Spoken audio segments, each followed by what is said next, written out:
Yay! Chatterbox 66, root of all evil. Of course, spelt for the pun. Of course. Yeah, gotta go for the pun. And Skulls are Savvy Pants. And everybody. Let's see. Get the chat open. Yeah. Which may or may not have people. We'll find out. Yeah, last time literally nobody showed up until what, 2.5 hours in? Yeah, oh yeah, for sure, man. That was funny. I thought that was funny. Getting all this stuff here. All right. I had a lighter one. Oh, goddamn it. Of course I'm ad blocking. You're a terrible news source. I'm just using you. I had a lighter one I thought was kind of funny. All right. Kick us off here. It's from this is from a little while ago in December, but there's an article. Don't call us snowflakes. It damages our mental health. Yeah. What doesn't? What doesn't damage your mental health? You fucking snowflakes. Fuck you. I just thought that was good because it's just like that's the point. The point is thanks for proving it. Yeah. Oh shit, they did research, man, by an insurance firm. Aviva found that 72% of 16 to 24-year-olds think the term is unfairly applied, while 74% think it could have a negative effect on young people's mental health. Jesus. Well, that's the 74% of people that probably shouldn't be making decisions for anybody. Yeah. But themselves. And even then, it's probably not the best plan.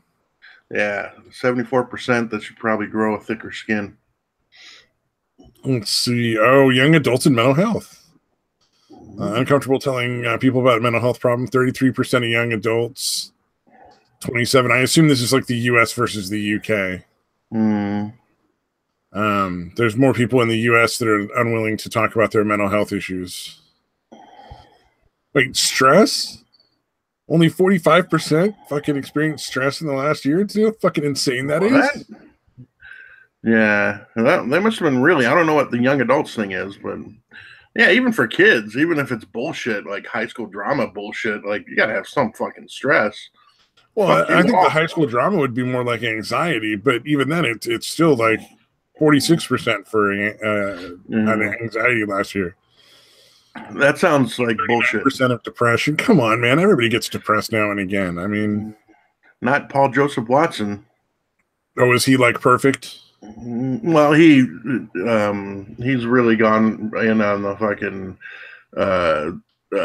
depression's bullshit kind of thing. Like it's a thing that's pushed by the pharmaceutical companies kind of attitude. Oh, what a fucking dummy. Yeah, like he really people to work in mental health, man.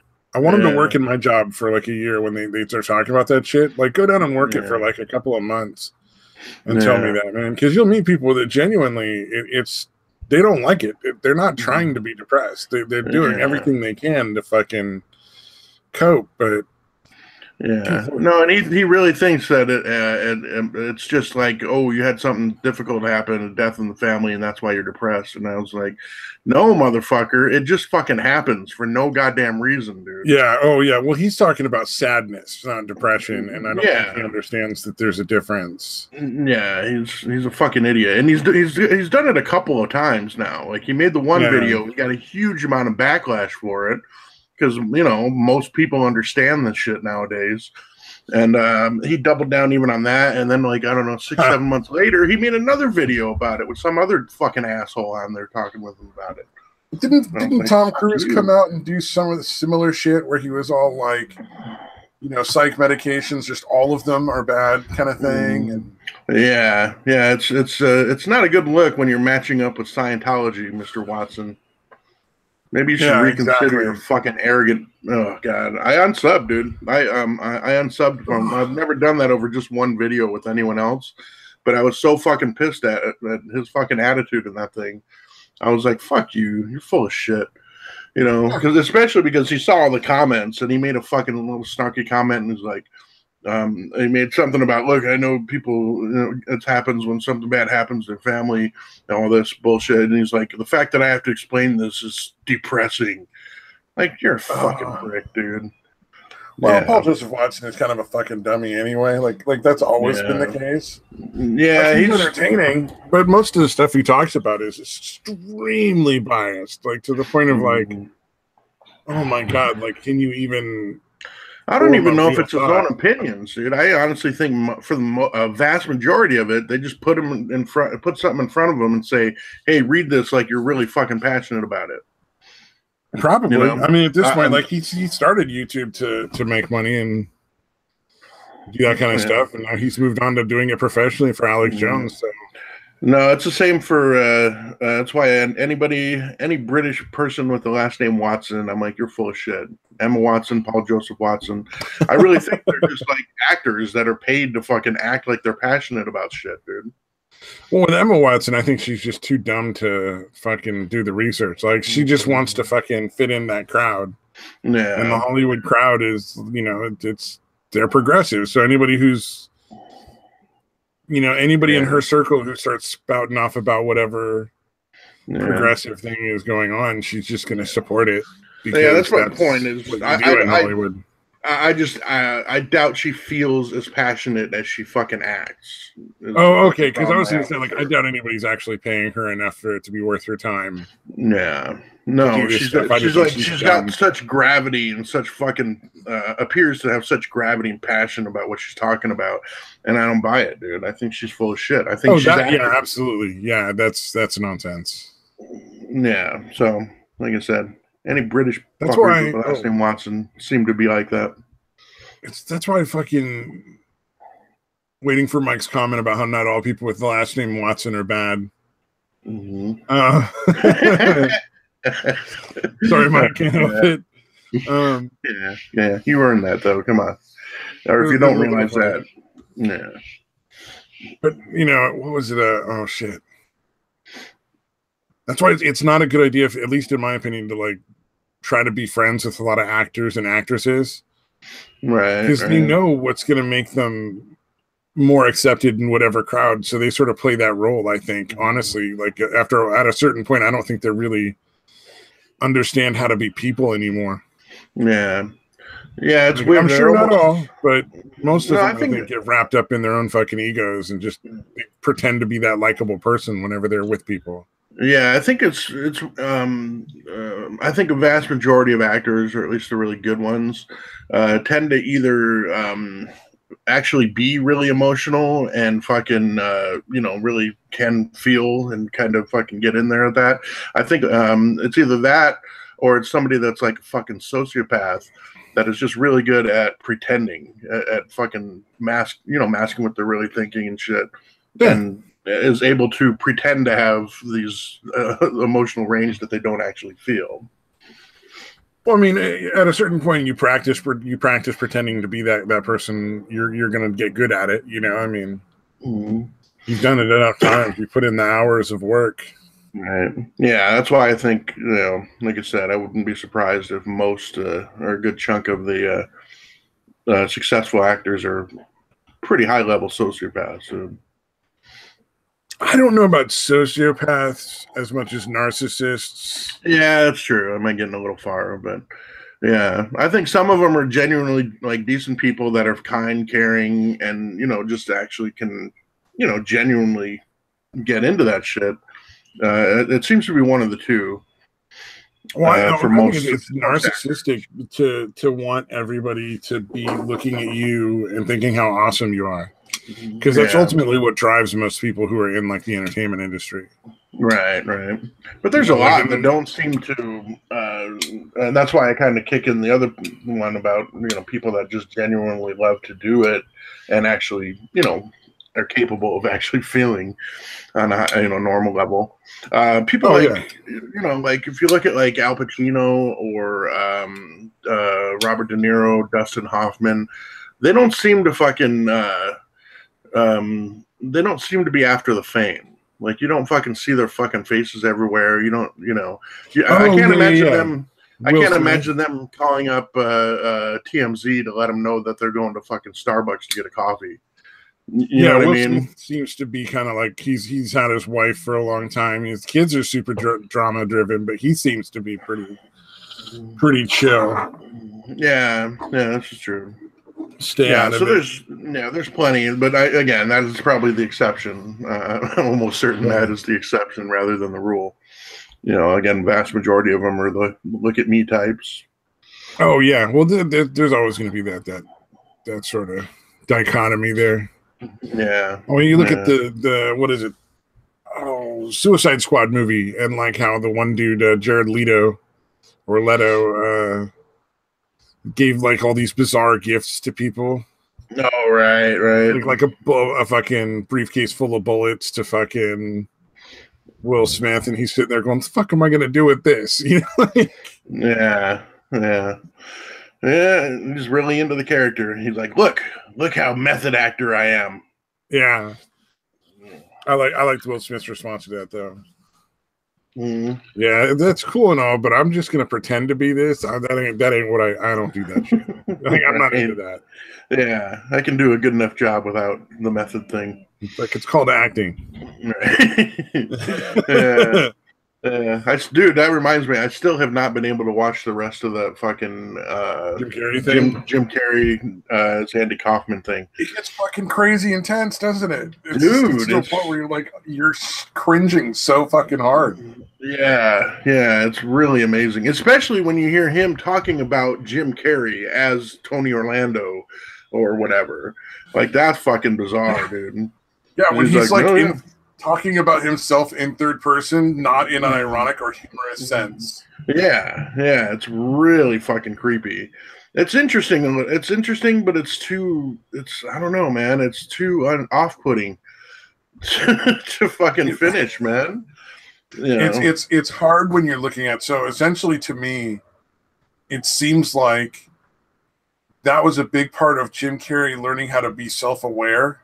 Could be. And because, like, there's a certain amount of your life where you just spend sort of like surviving and learning how to do what you need to do to get by in the world.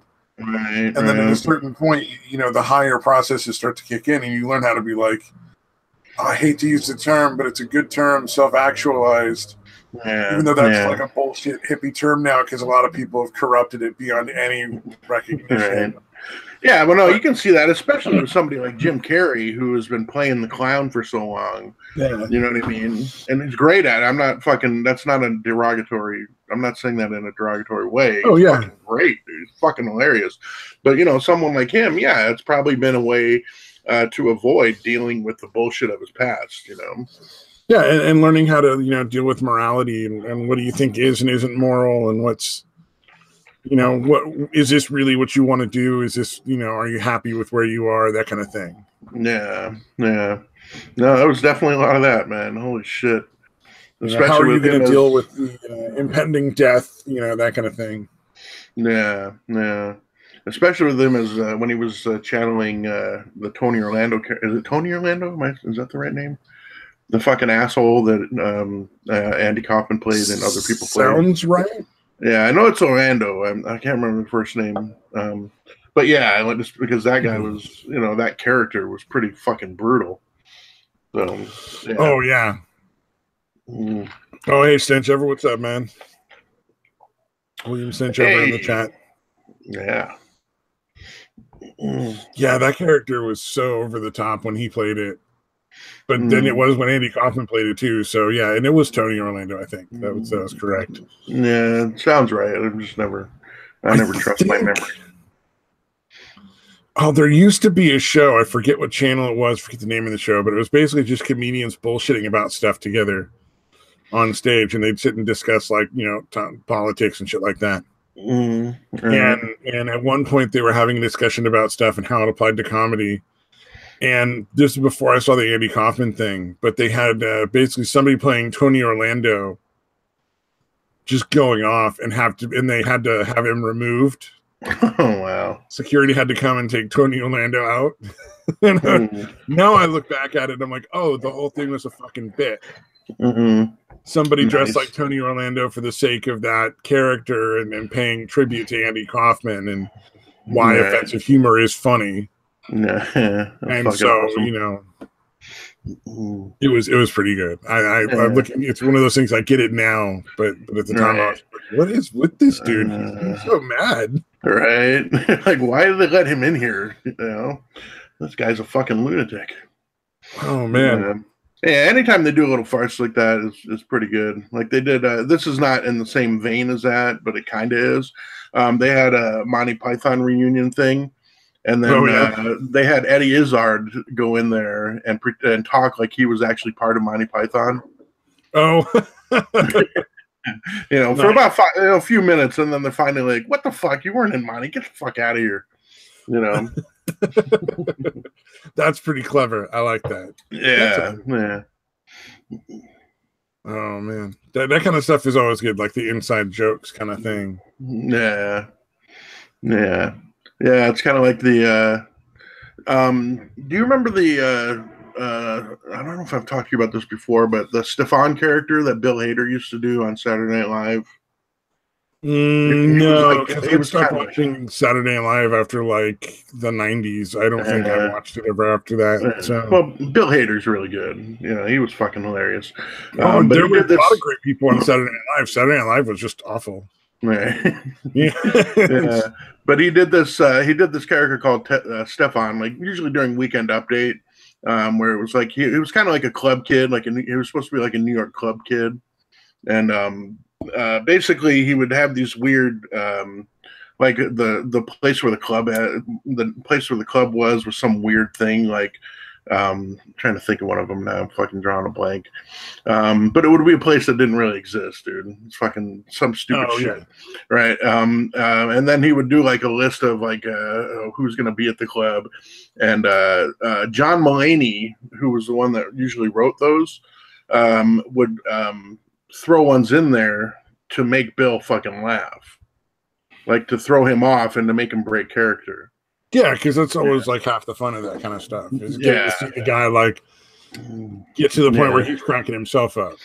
Yeah, like there was one time where he was he ended up talking about like 4 different clubs, and in every single club he said that Dan Cortez was there. He's like, there's this person, Dan Cortez.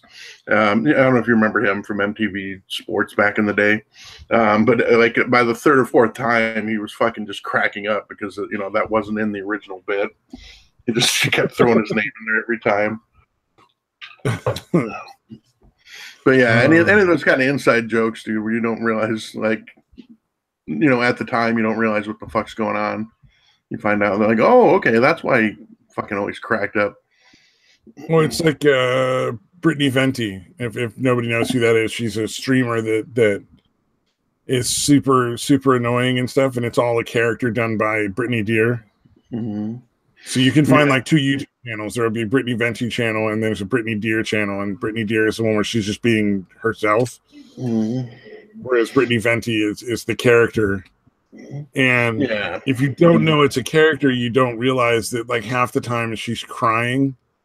Like she's always faking the crying, but like half the time it's because she's starting to crack up. Yeah. It's because she doesn't want to break character, so she's like, okay, I'll cry because then I can kind of laugh while I'm crying, and it works, Yeah. Did I send you one? Because I was thinking about sending you one that I saw that was exactly what you were talking about, but it sounds like you already knew about it anyway, so I may not have. Oh, I've known about Brittany for a long time. Right. Yeah.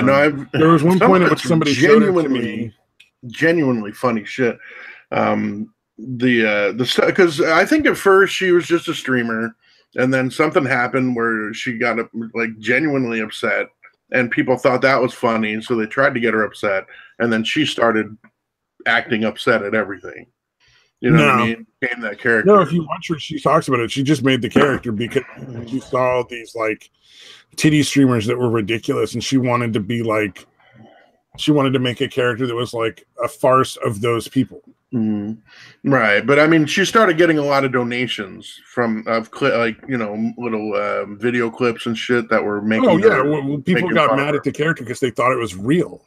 Yeah, she never made it clear. That's what I'm saying. That's what I'm saying. People would donate in order to. Yeah, to get more donations. Because I guess they have a text thing or whatever. Like you donate, you spend money, and then you type it out, and then a text reader reads it off on the stream to the streamer. Yeah, or actual videos and shit. Yeah, you can make videos and fucking do a donation and have the video play, whatever. Yeah, that too. That part of it is, I guess, is what I'm saying she was playing up. I think that was kind of accidental. The dumb character was there from the get-go. I get that. Yeah. Dude, some of the fucking insults that they came up with, some of the shit that people came up with to fuck with her, were really fucking brilliant, dude. Were really fucking funny. You know, Twitch people are on point, man. Twitch people are merciless. Yeah. Any of those, I like to watch the stream rates, dude. They're fucking amazing.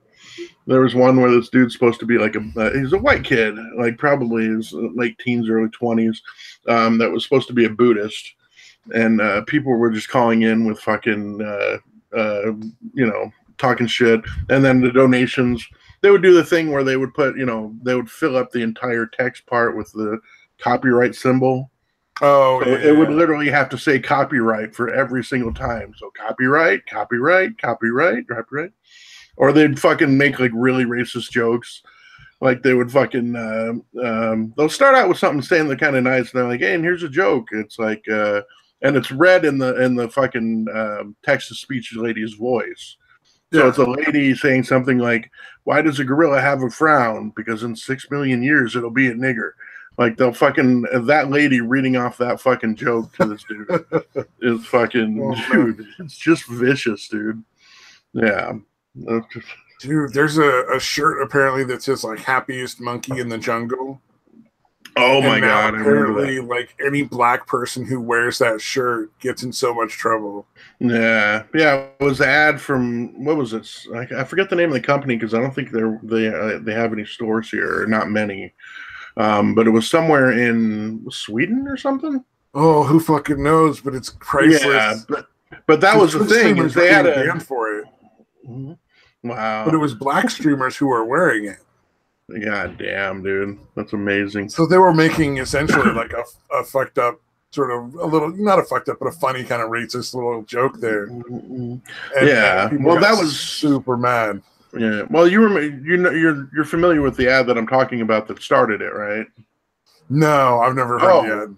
No, there was an ad of two kids. There was like a white kid and a black kid. The white kid had a similar type of shirt, but it wasn't monkey. It was like happiest lion in the jungle or whatever the fuck it was. Oh, but the black kid was wearing the one that said happiest monkey in the jungle, and that's what people got fucking outraged over, dude. Because they're out of their fucking minds. Yeah, and in fact, I think in like South Africa, like fucking people went into the stores and like trashed the place.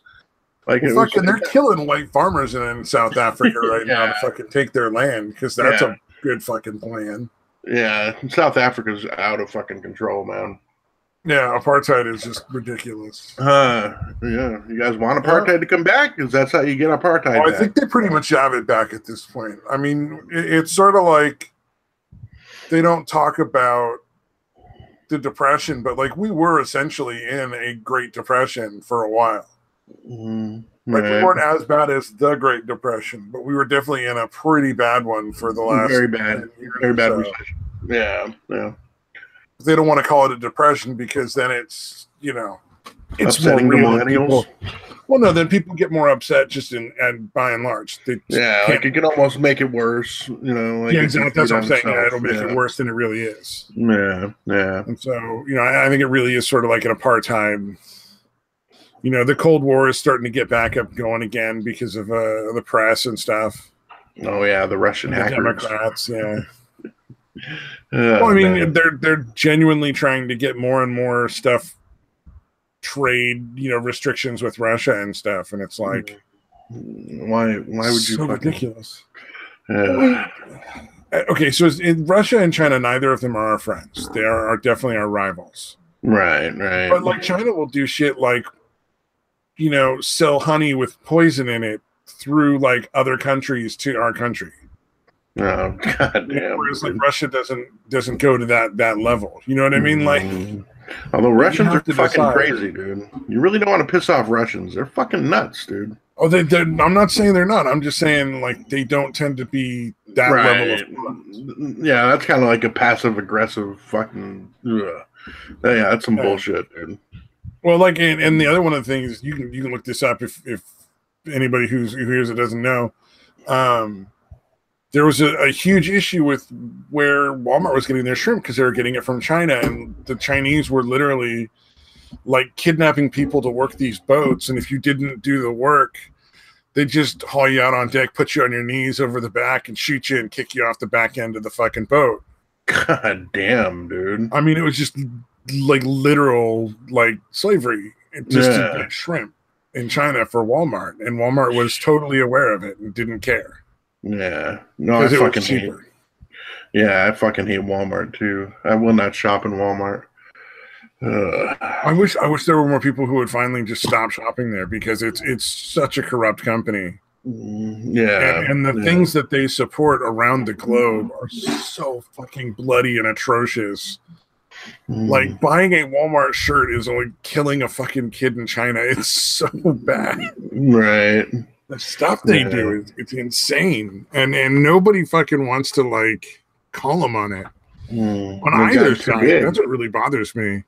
Yeah, well, yeah, they're too big now. They're fucking it's fucked up, man. Well, I mean, it's like you would think either at least the fucking left-wing people, super progressive, would be like, oh, they're abusing people in other countries instead of just like the general corporate greed, right? Line, you know. And it's like it's not that corporations are great, but like, you know, they take it to such an extreme level. Yeah. You think that they would call out some of like the literal fucking like murder and slavery that these companies cause, and it's like, nope. Yeah. No, it's fucking disgusting, dude. Yeah, even without all that, just how their whole fucking setup is, we're gonna pay you just a little enough that you qualify for food stamps. So it's almost like you're making that extra money because you get food stamps, and it puts because it's such. Oh, is that what they do? Yeah. Oh, you didn't know that? No, I'd heard a lot of the bad stuff. Like they'll hire you on and fire you right before you qualify for benefits, and then hire you again at a lower pay rate. Mm-hmm. Like you have to keep working up the pay rate, and you never get like benefits. Yeah, no, but they put such a drag onto the government assistantship, because if they just paid people a decent wage, they wouldn't have to be on assistance. Because again, think about how many Walmart and employees if there's any company that can afford that, it's Walmart. They make multiple $1 trillion in profit a year. Yeah. It wouldn't cost them that much, to just pay everybody a decent fucking wage, man. Well, they could afford to pay a decent wage so that we don't have to pay the rest of the wage through our taxes. Exactly. Yeah. To put it in a way that conservatives can understand is you're paying for part of Walmart's fucking employees. Mm-hmm. And there's a lot of them. There's a shitload of employees. Yeah, like that's how that works. Although the conservatives would just say, well, we should just cut off all the benefits, and it's like, look, something to do. Like that's what's more likely, like right. Make a law that starts holding companies responsible for like the amount of benefits that their employees have to get in order to like not die. Mm-hmm. You know what I mean? Yeah, that's fucking start holding them accountable so that more of that money is coming from them instead of from all of our taxes. Yeah, I'm not against military spending. I like the police. I like the fire department. I'm totally down with, paying taxes to get these services. I don't have a problem with safety nets. But, if I'm paying for safety nets that aren't necessary. Mm-hmm. Yeah, and it's not a safety net. It's make another couple $2 billion a year. You're subsidizing the the fucking workforce for a gigantic. At that point, we're not really even. We're just putting money in the pockets of fucking super rich people. Yeah. It's like a variation on the whole fucking trickle down bullshit, which I still don't understand how that got sold and people bought it. It's fucking amazing. It's not real. Yeah. It's not even really economics. Oh, since you're food shopping at Walmart, buy where you want to buy, man. Right. I wish people would stop buying at Walmart, but I'm not gonna. Especially fucking with how much money people don't have these days. I'm not going to tell them where they can and can't shop. That'd be ridiculous. Yeah, exactly. But yeah, I just can't unless it's absolutely necessary. I think I go into Walmart like once a year when my fucking. They're the only place I can find the fucking sandals that I like. That's it. I've moved more and more of my shopping to online, and then the only thing I do is as much research as I can to find out where it's made, and I try to buy American-made stuff. Yeah. Like, if I'm buying a knife, I'm more likely to buy it from Gerber than anywhere else. Because Gerber is all made in, like, Portland, Oregon, so it's all American-made knives. Yeah, that's always good. But yeah, it's pretty good quality stuff, nowadays. Man. Yeah. I got a little paraframe knife right here on my desk, actually, from Gerber. That's pretty damn sharp.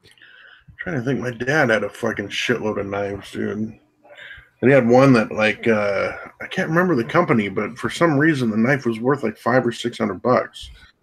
Oh, there's a lot of knives out like that, man. I could easily spend $1,000 on a knife. Yeah, this one was just a pretty small knife. It wasn't like a switchblade, or it didn't even close. It was just a regular knife. I mean, it had like a bone handle, grip or hilt or whatever you want to call it. But beyond that, it didn't seem like it was all that special. But apparently, whoever the manufacturer was well respected, well sought after.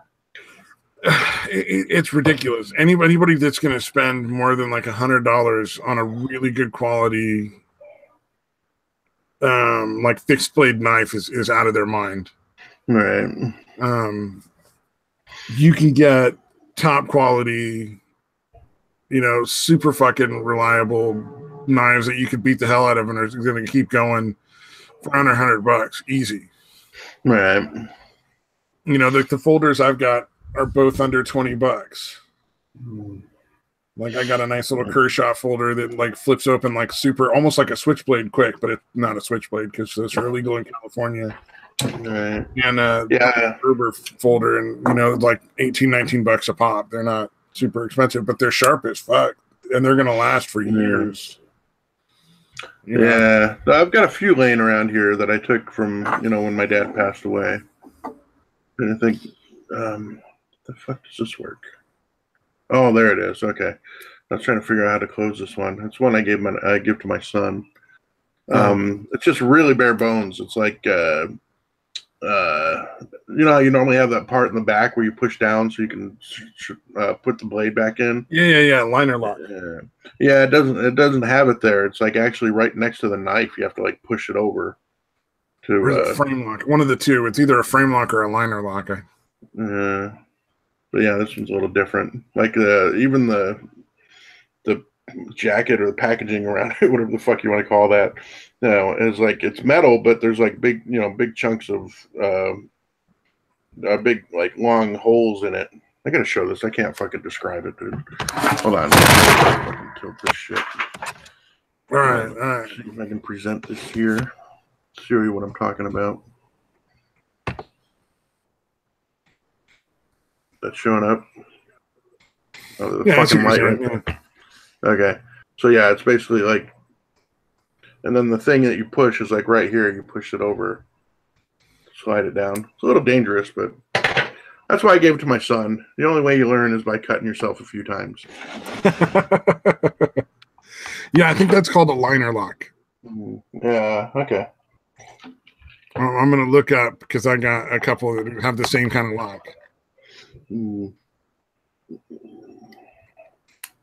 Yeah, my ex's grandparents gave me a pretty nice one that had like a little pretty similar, but it actually had the part again way far away from the blade that you can push down to close it. But it was like it came in a little tin, and it had like a design of like a duck or something on it. And I just remember it being the first time they didn't get me a fucking wristwatch, because they would always get me a fucking wristwatch. And I don't wear wristwatches, dude. They kept buying. Oh, that's why they kept getting you, because you wouldn't wear it. They'd be like, "Oh, you must have lost it. We better get him a new one." Yeah, I think I finally told them. I'm like, I don't wear them. I'm sorry, guys. I just don't wear any kind of jewelry, dude. I don't wear, even though wristwatches can be jewelry, I guess. But yeah, so they finally got me something. I was like, yes, this is good. I like this. Yeah. See, this is the Gerber I have. Sort of the similar. Oh wow, that's even that's even more. What do you call it? Negative space, I guess. Bare bones. I don't know how you describe that. Yeah. It's just a bare bones little knife with and it's got the same thing, little liner lock that it locks right up in here. Right. Super simple, and that was like $12. Yeah, and that'll last forever, man. Well, but and it's comparable. Gerber, like I've had a lot of Gerber knives before, but it's comparable to a lot of the knives that you'll spend, $50 to $100 on easily from other products and stuff that are just, they look nice. They're not any particularly better, right? I suppose if you're taking it to super extremes, like you're hitting it with a fucking welding torch, their steel might last a little longer, Right. But for any practical purpose, there's no real difference. So there's different grades of steel that people buy. I tend to prefer stainless steel knives because they don't rust. Yeah. Like unless you're really like fucking dipping them in water all the time. I mean, they eventually can if you really abuse them. Yeah, but you'd almost have to make the effort. Yeah. That they get with higher carbon steel because the blades are more resilient. They can take more of a beating before they'll break. Right. But the odds that I'm going to be beating on this thing with a fucking hammer is pretty much zero. Right. So I'm not worried about it. It's unnecessary for what your use of it is. Yeah, high carbon steel works great in a sword because you're hitting other swords and you want it to just chip the blade instead of just shatter or fucking bend. Right. Yeah, that makes sense. But you have to oil them like every other week or they'll start to fucking rust on you all the time. And it's like, it's so silly to buy that unless you need it for a very specific reason. It's asinine to buy it. Yeah, just overkill, basically. Yeah. Well, but if you do, if you do need it for stuff like that, like you're out doing survivalist stuff and you're fucking beating on it with rocks all the time, then, go spend that couple $100 on that crazy knife. Yeah. But for a vast majority of people, it's unnecessary. Yeah. Gotcha. Oh man, so I was watching Prepping today and I found like reason number like 5,000 that fucking white people will probably win if there's ever a race war. So the Mormons, right? Church of Latter-day Saints. Right. They have a whole system where they'll fucking sell you like bulk storage food for like that'll last like 30 fucking years. So you can buy it online. Some of the stuff you can buy online. And these are all things. The flour will last for 10. The oats and the wheat and stuff will last for 30. Sugar lasts for 30. Beans, pasta, rice, all that kind of stuff lasts for 30 years. Milk lasts for about 10 to 15. Wow. But you can buy all this stuff in bulk online. But what you can also do, I'm not going to try to go over it here. Oh, look here. It's a case of 6 number 10 cans of dried apple slices. For only $67.50. You too can survive the apocalypse with apples and sugar and fucking wheat and potato flakes. That shit's just loaded with at each of their little places, their little church centers. All right. You can literally go fill out like an order form. And then you go to like their distribution center, which is just like one of their churches, and they'll fill it for you and you buy it right there. So like they have just food dispensaries all over the fucking country for their church members. You don't have to be a member to buy it though. You can just go buy it. You don't have to be part of the Latter-day Saints. Yeah, you get a discount, I bet, if you do. if you're a member, you get a discount. Maybe, I don't know. The guy was saying they never even ask. Mm. It's just a business. Yeah. No, I was being kind of a smart ass, dude. Oh, okay. I wouldn't be surprised, though, to be fair. Yeah. Either would I. I'd be like, look, man, can I get some kind of discount? I pay enough in the fucking, my tithe. Yeah. No, I mean, it's so funny because like fucking white people in the Midwest will go and take with their kids, go and take bullet wound care classes on the weekends because it's fun and educational. And you never know if they'll need it. Yeah. It's so funny. Yeah. Well, especially, I guess, apparently a lot of white people believe in the apocalypse, dude. Yep. Oh, a lot of people, man. I'll tell you what, I'm not deleting that fucking bookmark. I may be buying stuff from them eventually. So. Yeah. No, I can't see the biblical apocalypse happening, but I can definitely see civilization breaking down. Oh yeah, absolutely. It's really not far-fetched at all. Well, I mean, you look at it sort of feels like we're on our way to a civil war potentially with the way people are getting at each other. Yeah. I mean, you've got this sort of delusional representation of politics that's being pumped into everybody's fucking ears. Trump is the devil. The liberals are trying to destroy the country. Yeah, no, the demonization of the enemy, the lionization of your side, and the demonization of the other side, the enemy, is it's fucking dangerous. I was gonna say it's getting dangerous, but it's already there pretty much. It's really everybody thinks the liberals versus the Republicans, but it really is just the globalists versus the nationalists at this point. It's really not about right or left wing. I mean, right now, a lot more people on the left wing seem to be siding with the globalists, but ultimately, it's the globalists we want to be wary of because they're the ones that are going to really fuck it up. Yeah. They're going to be the ones letting in, eliminating borders and that kind of shit. Well, and then the whole goal is to reduce everybody's, so that everybody's living in third world conditions, because then it's much more easy for the wealthy to control everything and to prevent any sort of, upwards mobility. Yeah. No, I think it's a big reason why they actually want to, and get ready for this, Mikey, why they want the spread of Islam, dude. It almost seems like they want Islam to take over because it's such a great tool for managing fucking populations, man. You know what? That makes sense.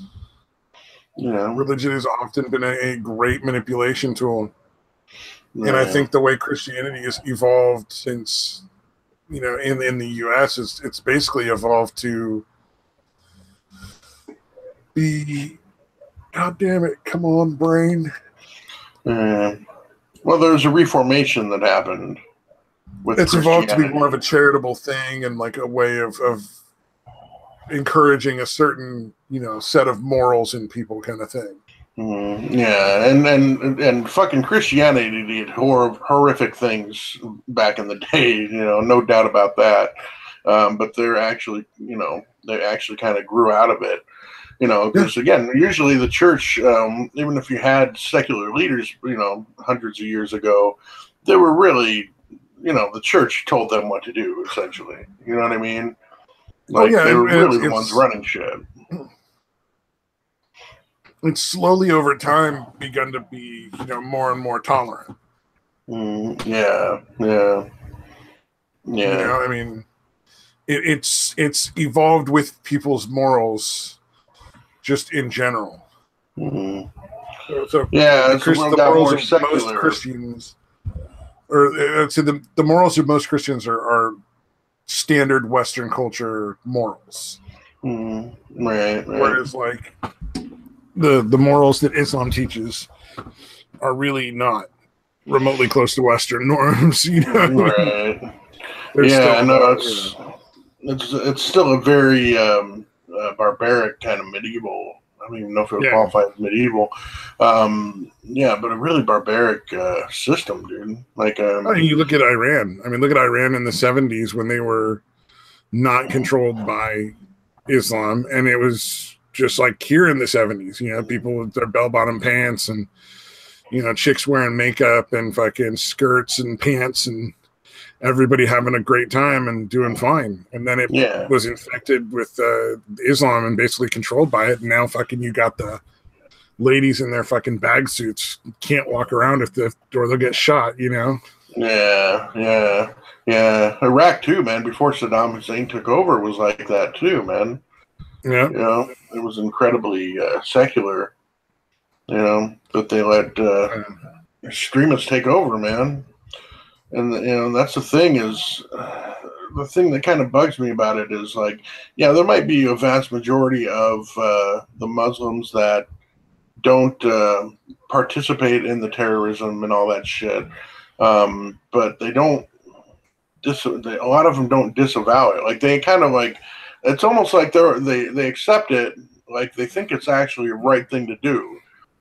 They just don't want to do it themselves. That even in the U.S., there are Muslims building compounds that they guard and keep people out with, like, you know, assault rifles. Yeah, no shit.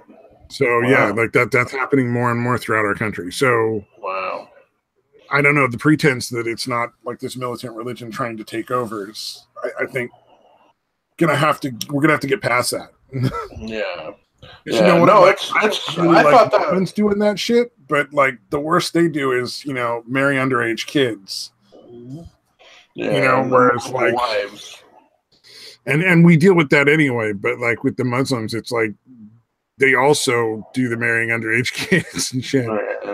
Yeah, and it's all, you know, pedophilia and shit seems to be just accepted. But they also, you know, fucking build bombs and shit. So it's like, well, and that's the thing is it's laid out, and they don't get it, like how they operate depending on how much power they have.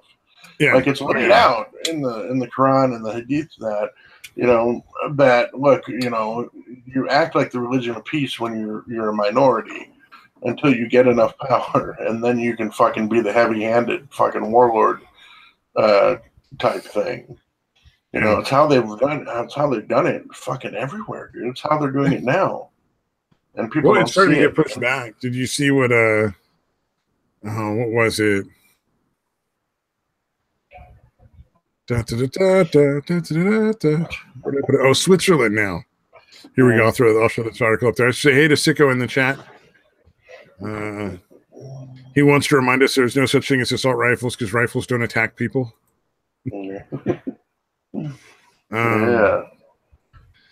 No, Switzerland is demanding now that immigrants repay welfare to earn citizenship. So they're it's interesting. So they have to actually contribute before they can gain citizenship. Interesting. Yeah. What about their kids though? I don't know how that works as far as like kids and stuff. Yeah, I was gonna say it's pronounced psycho, by the way. It's not sicko. Oh, is that? Did I get it wrong? Yeah, you said sicko, dude. Oh, my bad. Yeah, if I don't get a second person watching, dude, don't insult them by saying their name wrong, dude. I'm a terrible person. I'll accept it. Sicko, psycho. It's kind of like the same thing, really. I mean, just pronounce the name right and move on. All right, psycho. And sorry or whatever, you know. I can't.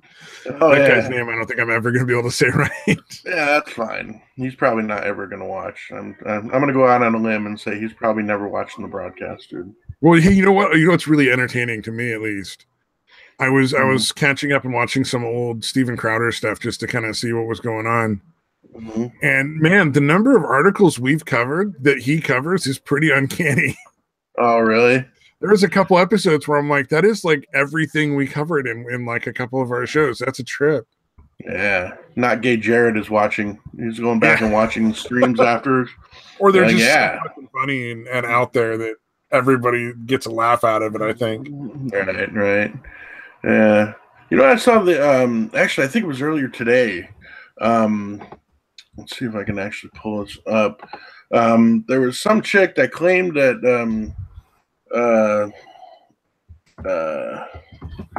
God damn it, I was trying to type as I was saying it, and that wasn't working. Basically, it was the headline was something like, "I cheated on my boyfriend with the guy that raped me." Did you see that? Wait, fucking what? Yeah, that was the headline. Let me see if I can pull it up here. Okay, that's a little weird. Oh, Psycho would like to point out that sicko is a state of depravity and psycho is a lack of emotional response. Yeah, not the same thing at all. Yeah, where was it? Yeah, woman reveals why she cheated on her boyfriend with the man who raped her. Yeah, it was fucking fascinating. The rapist after being raped again? Mm-hmm. Right. Yeah, that's what it's saying, dude. What the fuck? Yeah, let me see if I can just get to the fucking point. Now, it seems sick, but apparently it's some weird. It's an incredible story. Come on, it is not. Let's see. And even the thing where the claim of the rape was a little off too, because it sounds like she just got too drunk, and she was blaming her friend for getting it. It was her friend's brother. Apparently, like they went to a party, and then like it sounds like she's blaming her friend, like her friend deliberately got her too drunk to remember fucking her brother. Like that, it's which again, that's a subjective or not subjective, but it's a dubious claim. Like you gotta have some proof if you're gonna fucking say some shit like that. So it wasn't rape; it was just she got drunk and had sex. Yeah, and regret it. Yeah, but she really she really views it as rape. Like I think she genuinely believed it, and then for some reason. Boyfriend was a nice guy, still fucking seduced the rapist or the guy that she said raped her, and hooked up with him. It's just really fucking bizarre. Wait, the boyfriend fucked the guy too? Mm-hmm. What? The boyfriend fucked the dude as well? I'm really... No. How'd you get that out of that? I'm sorry, I got confused. Yeah. Okay, no, she cheated on her boyfriend. Okay, first, apparently she got raped by this guy back in the past, which, again, it sounds like just, too drunk or whatever. But she thinks she got raped. That's the main thing, is she really thinks she got raped. And so she's dating this other guy years later. And, again, the one that raped her was her friend's brother. Can we stop calling it rape, though? Because it's not. Like, even if she believes it. Right. I think that's what's throwing me off. Yeah, but well, the point is she believes that she was, and then she went back and slept with the dude again. That was the thing. She like basically seduced the guy. Like she went after him to hook up with him. Okay. And yeah. I just thought it was really bizarre, dude. And I was like, dude. Yeah, and this was it. People some personal fucking responsibility, man. I'm sorry. You go ahead and get wasted and you have sex with somebody. Nobody got raped. You just made some. Yeah, it was a bad choice. Or you blacked out. Whatever. Yeah, really fucking bizarre, dude. I got really fucking crossfaded out on the coast one night with some friends, like drunk and stoned, and started fucking singing along to Creed. All right, that was clearly a mistake. Yeah. Under normal circumstances, one does not admit that one knows the words to many of Creed's songs.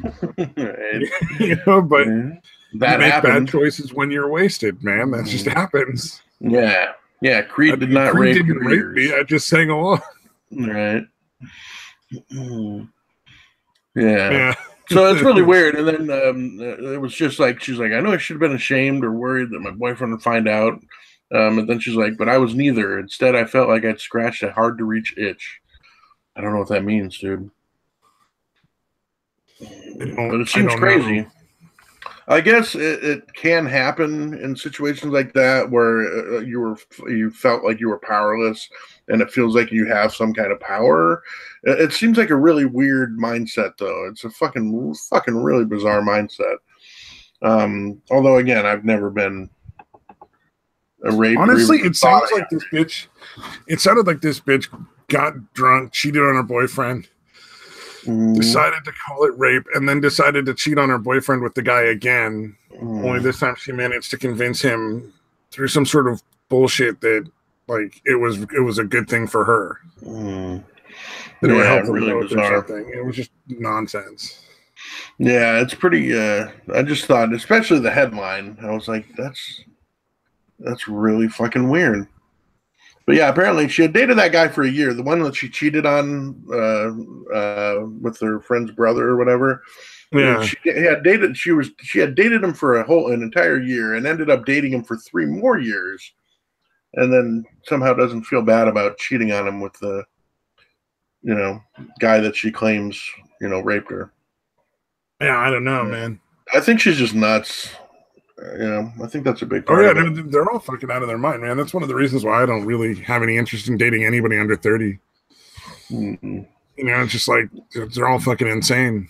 Right. I don't trust them to be like rational actors in a relationship. Yeah. You know what I mean? Like, I mean, at this point, how many people have dumped a chick and then had her fucking press charges of rape against them? I mean, it keeps happening. Yeah, it's fucking, I would hate to fucking be growing up right now, man, because it's so fucking bizarre. Like, yeah, remember Mattress Girl? She wasn't raped. Well, she was pissed because the guy didn't want to date her. The worst that used to happen is like you'd ask a girl out and she'd say no and then make fun of you. Right. That was, or like you'd break up and she would never talk to you again, or you would never talk to her. And, maybe one of you has to quit a job or some silly shit, And now it's, fucking criminal charges. Yeah, well, that's the thing is like, you had a one-night stand. Some guy fucking played you a little bit.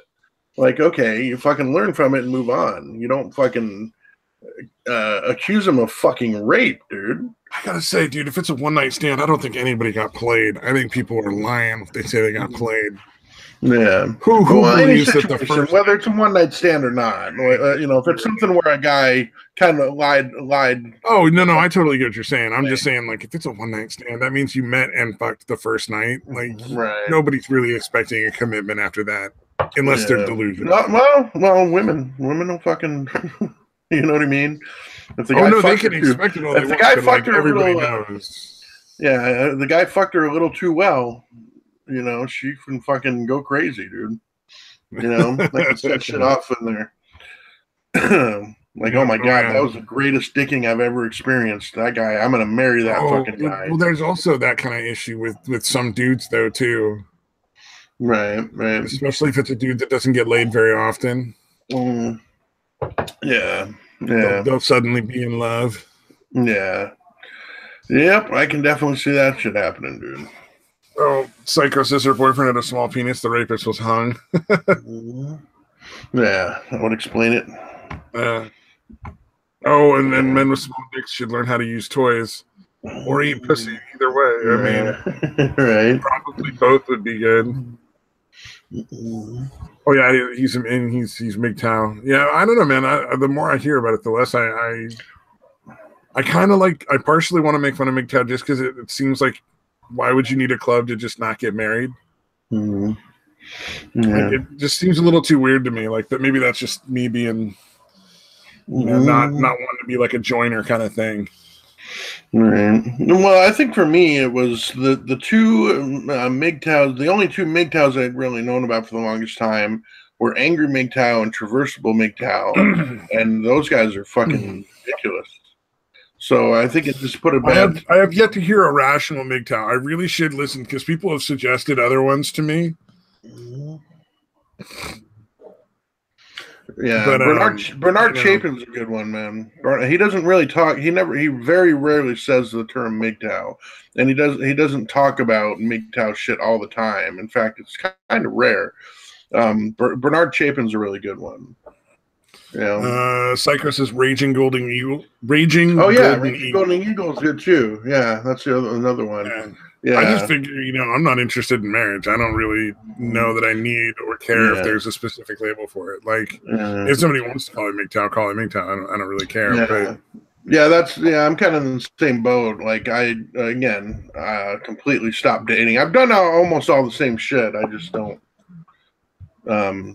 Yeah, it probably is the whole I don't want to be part of any group thing, dude. Because again, I do pretty much all the same shit. I avoid women like the fucking plague. You know, well, I don't avoid women. I have lots of friends that are girls, and I wouldn't have any objection to dating. I just don't see. I don't see any benefit to marriage at all. For me, at least. Yeah, no, I'm not dealing with any of them, dude. It's safer for me to just avoid them altogether. I don't fucking like. I don't do it like weirdly. I just don't. I don't think there's anything wrong with it. Yeah, I don't proactively fucking go up and talk to women. Like if I go to a fucking recovery meeting or something, I'm fucking friendly if they fucking engage or if we're all bullshitting or whatever. But I generally go out of my way to avoid dealing with any women just in case, dude. No, I don't blame you. I don't think there's anything wrong with that. Like, I mean, it's. I think the line for me would be like if you had this weird irrational hatred of women, not just avoiding. Yeah, and some of them do. Like you said, some of them do, but I think they're not the majority. They're just really loud and obnoxious, so they get more attention. Okay, so then that's the ones I usually hear is these people. Yeah, that's the problem. No, like you said, Raging Golden Eagle's really good. He definitely talks about MGTOW type stuff a lot more than Chapin. Chapin does a lot more political shit than anything that's straight MGTOW. In fact, I think he might use the MGTOW expression like once every few months. But yeah, Bernard Chapin's really good as far as political commentary and shit. He's definitely anti-leftist. Over the PC bullshit. But yeah, he's pretty good. I'm trying to think. Those are really the only two that I know of. Oh, now I'm curious. Psycho is saying that's the thing. Lots of MGTOWs won't behave professionally around women. Oh, really? I'm curious what that means. Like, I don't understand. Like they're assholes. Like they do kind of just hate women. Is that what they're? Could be, yeah. Well, I mean, the thing is, the problem is really like, especially with marriage and stuff, is you just never know. Yeah. No, I've been anti-marriage. Married to like a decent person, or if you're getting married to somebody who's just gonna fuck you over in like 10 years and take half the shit. I've literally even I've never actually got married, but I've been anti-marriage my entire life, dude. And I'll be like, I don't get the fucking point.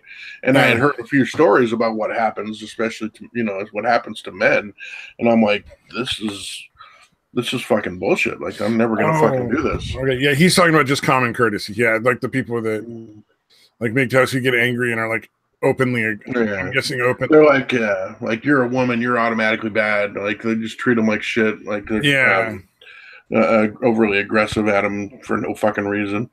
Yeah, no, I wouldn't fucking dream of that shit, dude. There's no reason. Yeah, it's a waste of time. Yeah, openly. I can't think of the term now. Openly hostile. Yeah, all right, I gotcha. Yeah, that's a little weird. But no, I don't do anything. I don't do anything like that. I just, again, like I said, I'll be friendly, but I don't flirt. Yeah. I don't try to be. I try, I avoid being funny, like I normally would be. And no, I just seen some of those MGTOWs like that are well known, like when they're talking to women, like. Just talking to them, like talking down to them, being unnecessarily insulting. Yeah, it's almost like they want every single woman to be able to answer for the crimes of all women. Or like the one girl that really fucked him over one time, a long time ago. You know what I mean? Yeah. No, there's some of that. Again, there's women that go the same, do the same fucking thing. I know chicks like that. I've known chicks like that where they mad at men because some dude fucked them over. Yeah, they handle it differently though. They'll still date men, and then they'll fuck with those men. Yeah, instead of just avoiding them the way MGTOW. Take it out on those men. Yeah. Yeah. Well, most dating is people working out issues they had with the parent that they had the most trouble getting along with. whether that's male or female, it's not like the Freudian bullshit, you know, guys want to fuck their mom and girls want to fuck their dad nonsense. Right. But whichever parent you had the most conflict with, you tend to date people that have similar issues. People just it's, you know, it's sort of a normal, like, you want to work that issue out type thing. Right. Yeah, it's pretty crazy.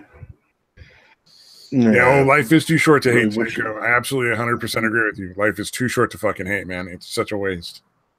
Yeah. Like, there's people I don't like, but I'm not. I don't even hate my ex anymore. You know, I'm just like fucking done with her. Especially since I got custody of my son. You know what I mean? Like, you know, I don't have to deal with her anymore. You know? Yeah. Oh, yeah. Exactly. So the fact that I don't. And there's a couple people in my past that, like I suppose like one of the fucking the first girl I ever really liked in high school. Her and my best friend ended up dating without telling me for like a year. And I remember you telling me that. She was leading me on, getting me to basically like take her out on like sort of quasi date things for a good part of that year. And, you know, like pay to you know, take her to a movie or go shoot pool and stuff like that. And so, like, you know, I suppose if I could have like some sort of really deep seated anger, but I just don't even really think about them unless you know, shit like we're talking about now comes up. And I'm like, oh yeah, I remember those guys. Well, I assume you've worked through that since then. Like, I'm sure it bugged you for a while after that. Because that is fucked up. I cut him out of my life immediately when I found out. And I was probably tore up for like a couple of months, but that was about it. Yeah, that is fucked up on both their parts. I would imagine she put him up to it. You know what I mean? Like, she wanted the additional attention because she's a fucking raging bitch. You know what I mean? I don't know, man. I don't know what their thing was. They could have both just thought they were, you know, because you're talking about like, you know, 16, 17, 18. Yeah. It's been a long time, but this was all sort of like in high school, the end of high school, and the just getting out of high school year. Yeah. And so at that age, I mean, it's pretty rare to find anybody that isn't. Well, I made it really clear that I was totally into this girl, and I was pursuing her like aggressively. It's like I wanted to date this girl, and honestly, it's entirely possible they thought they were keeping it a secret so that I wouldn't be hurt by it. But that really kind of made me angry because I'm like, what am I, some sort of fucking animal that like can't fucking get over shit? No, that's pretty fucked up. That might have been what they told themselves, but it seems like now that you made it clear that you definitely made it clear that you wanted to fucking date her, and they still did that. That's fucked up. Yeah, that is. Or I think they were. I think that they were afraid that I would be angry or something, and that they just didn't understand how to handle it. You know what I mean? Like, honestly, like, and looking back on it, I think they maybe just didn't understand how ridiculous it was, and that maybe she was enjoying getting a lot of the attention.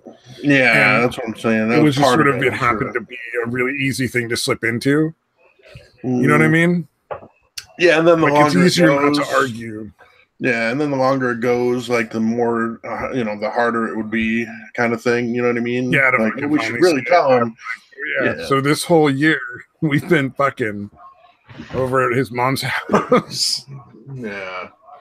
Yeesh. Oh man, yeah. God, he was really angry, and like, I think she eventually apologized like a couple years later. And I was just like, I moved on. Like, I don't care anymore. I appreciate the apology, but like after like a couple of weeks, I was fucking done. Right. If they'd been honest, I wouldn't have stopped hanging out with them. I'd still be friends with them now, I'm sure. Yeah. Sounds like they handled it badly. They handled it selfishly. Yeah. Because that was the only reason. I didn't stop hanging out with them because they were dating. I stopped hanging out with them because they didn't tell me for like a year. Yeah, no, exactly. And I'm like, that was the dishonesty was the part. Yeah. Yeah, no, it was definitely fucked up. But oh well, I mean that's what fucking high school is for, though. Really, you learn how to fucking deal with that kind of bullshit. Yeah, it's pretty rare you find people at that age that know how to handle that shit too. Yeah, that's true. Well, and the sad thing is, it just kind of queered my view of women in general because, like, I just don't trust women. I mean, since then. No, it's not necessarily ironic because a lot of friends of mine are girls. Like, and it's strange. Like, I kind of just don't have the interest to pursue it more than just as a friendship for the most part. Yeah. Well, no, women are fine as friends, dude. When you get in a fucking relationship, a lot of them lose their fucking minds, dude. Like all the shit they're keeping in to try to appear normal to everyone else, they kind of dump on you. Oh yeah. You know, and then a lot of people like freak out like after they make relationships more formal. Like now they're going steady, so suddenly they have to act different. Now they're married, they have to act different. Yeah. It's really bizarre. Either. Yeah, because you hear about people that have been together for 5-10 years, and then they suddenly get married and they're done in like a year's time. Like there was nothing different, dude. Like it's all in your fucking head. You fucked this up in your own fucking head. Yeah. Yeah. What was it like?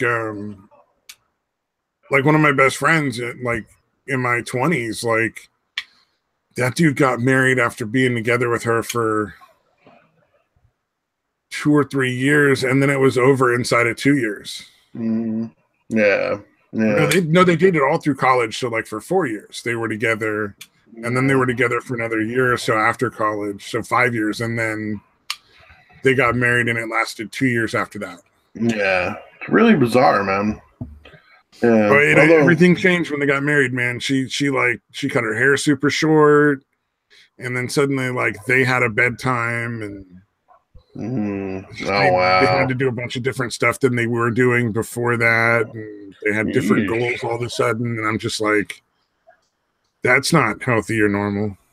Yeah, that's bizarre, especially if somebody could have, because obviously that's what she wanted all along, it sounds like. You know what I mean? Yeah. Why didn't you just go find a dude that was into that instead of like dating this guy and thinking you're gonna make him be what you want? Yeah. That's the main thing is women cannot seem to accept people for the guy for who they are. Can't accept the faults.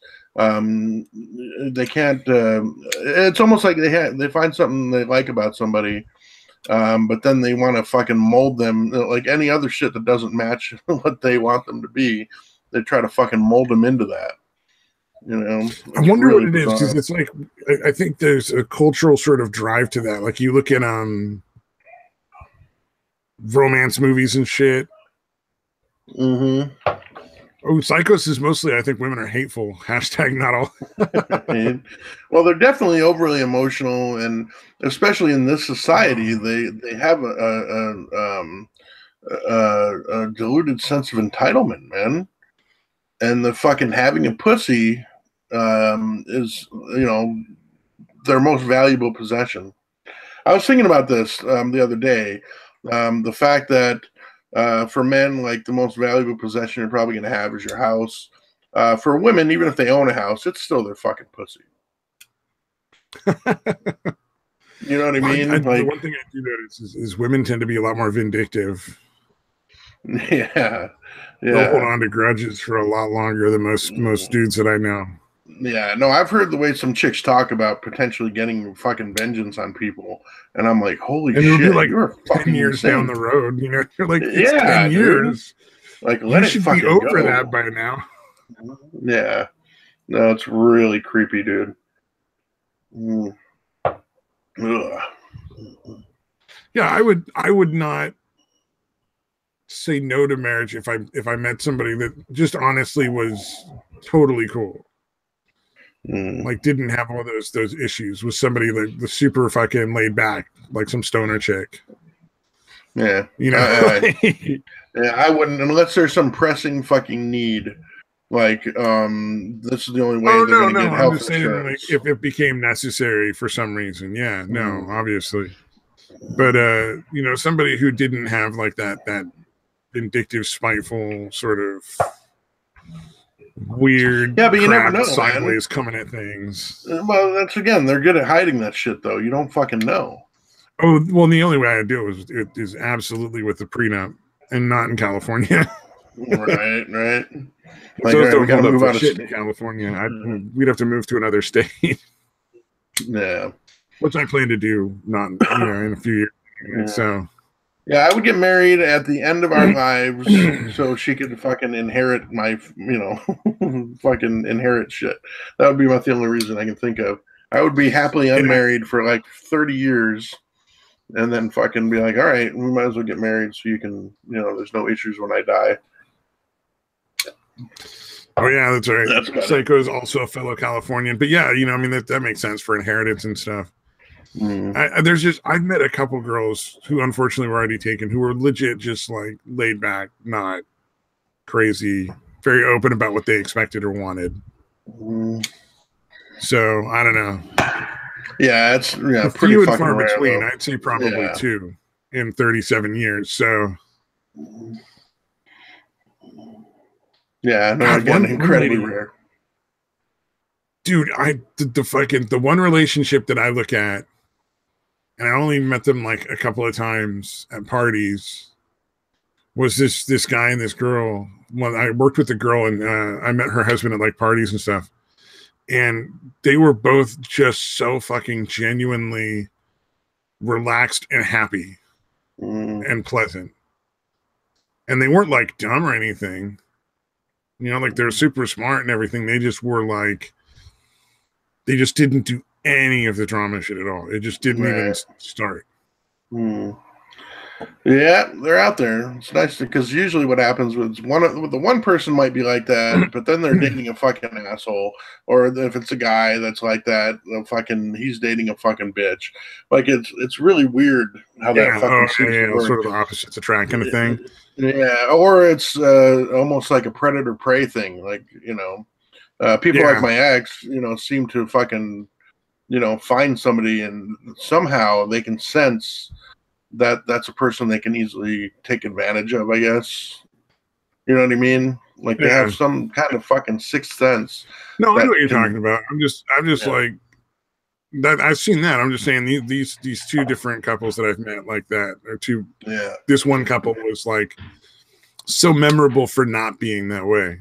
Yeah. Yeah. No, again, incredibly rare. But it is nice when you see it. Yeah, that's exactly. Psycho's talking about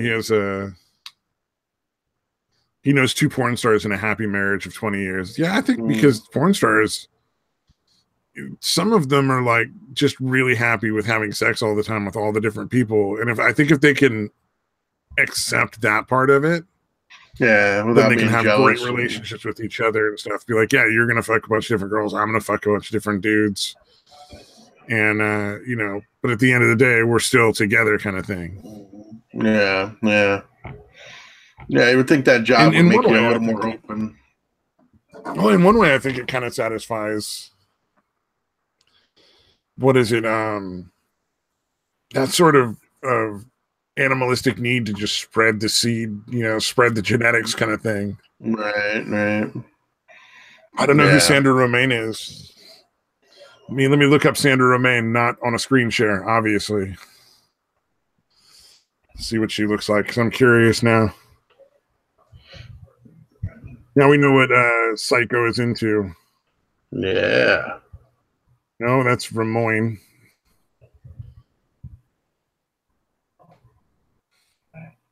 That might be it. It might have been an auto. Oh, did you just type it wrong? No, I typed it wrong. Right. Oh, no, there's no E on the end. Okay. Let's see if I can find one where she's wearing enough clothes that it's not against the rules. It's just not super my type, but she doesn't look bad. Make sure I got this right. She looks a little Asian. Like she's got a little bit of Asian in her ancestry. Like this chick? Is this who you're talking about, Psycho?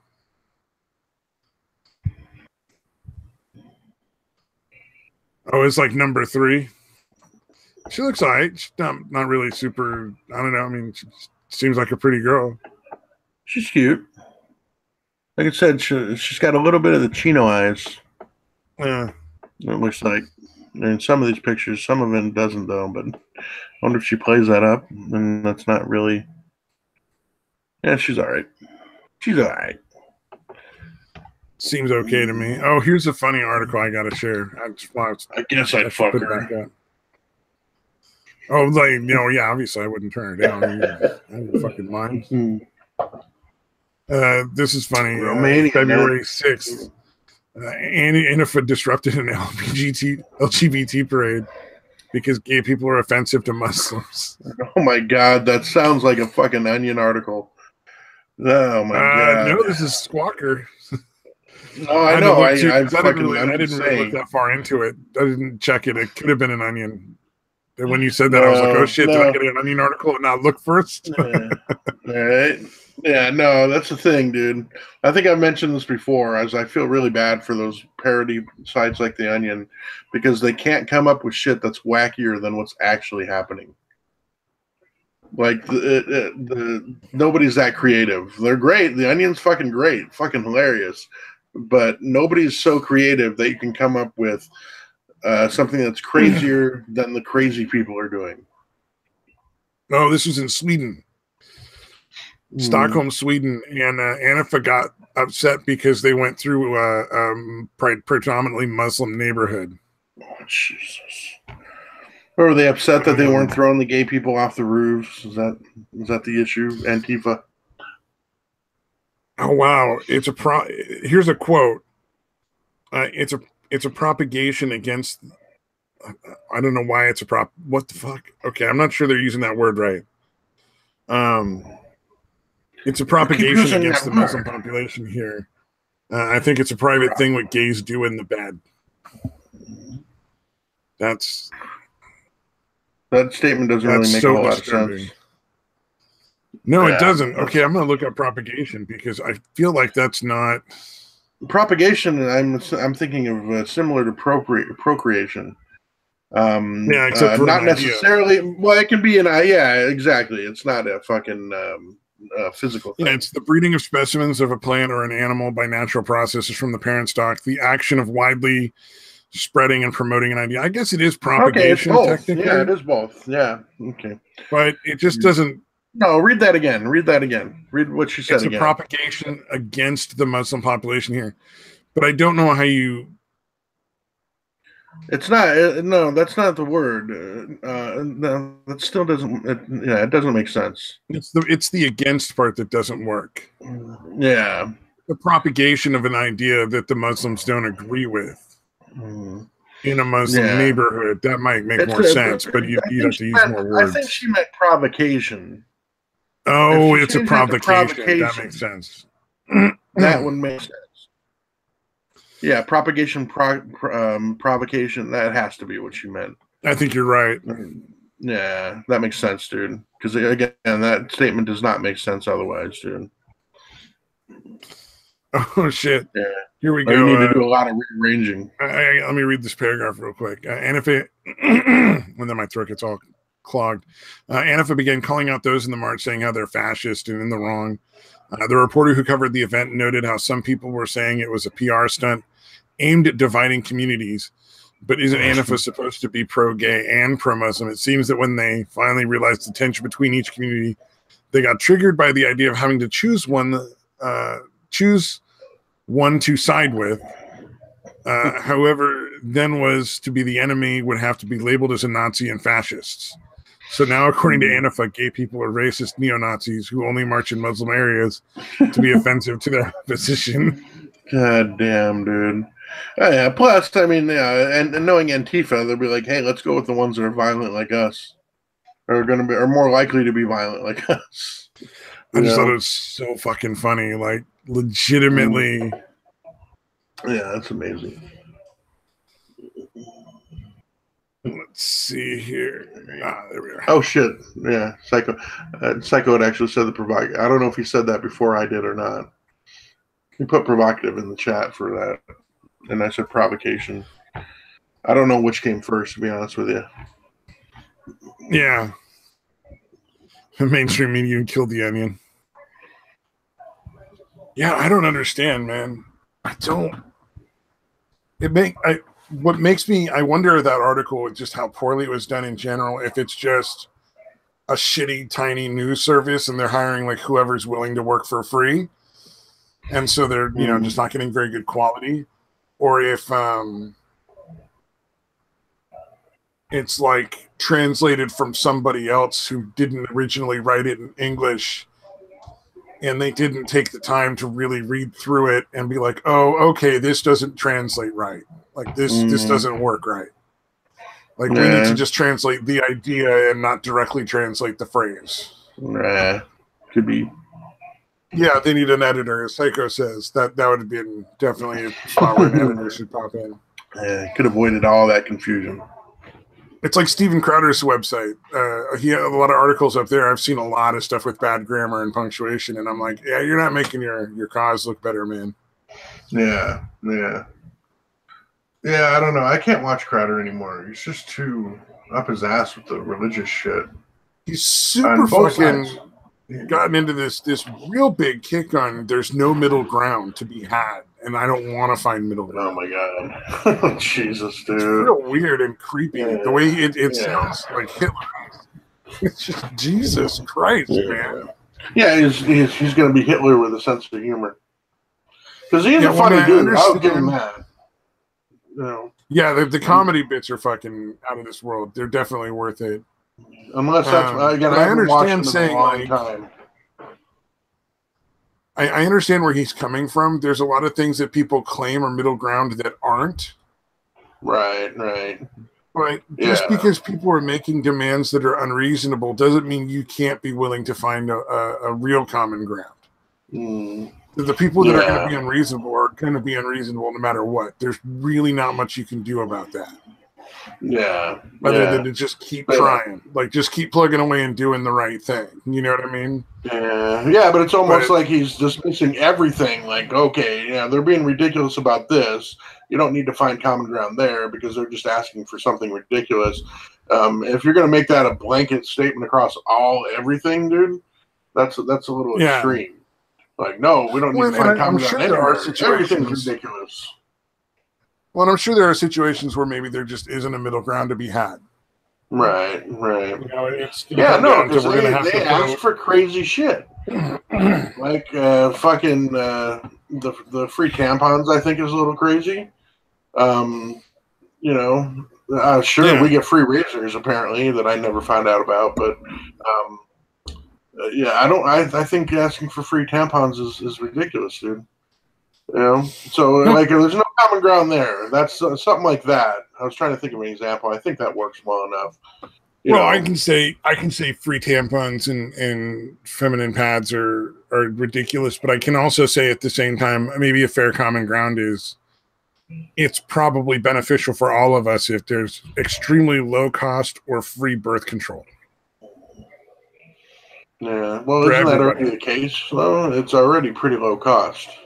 I'm just saying, like, I don't have a problem with providing that. I think, that's a good thing for like health insurance companies to put out because it's sort of like preventative stuff.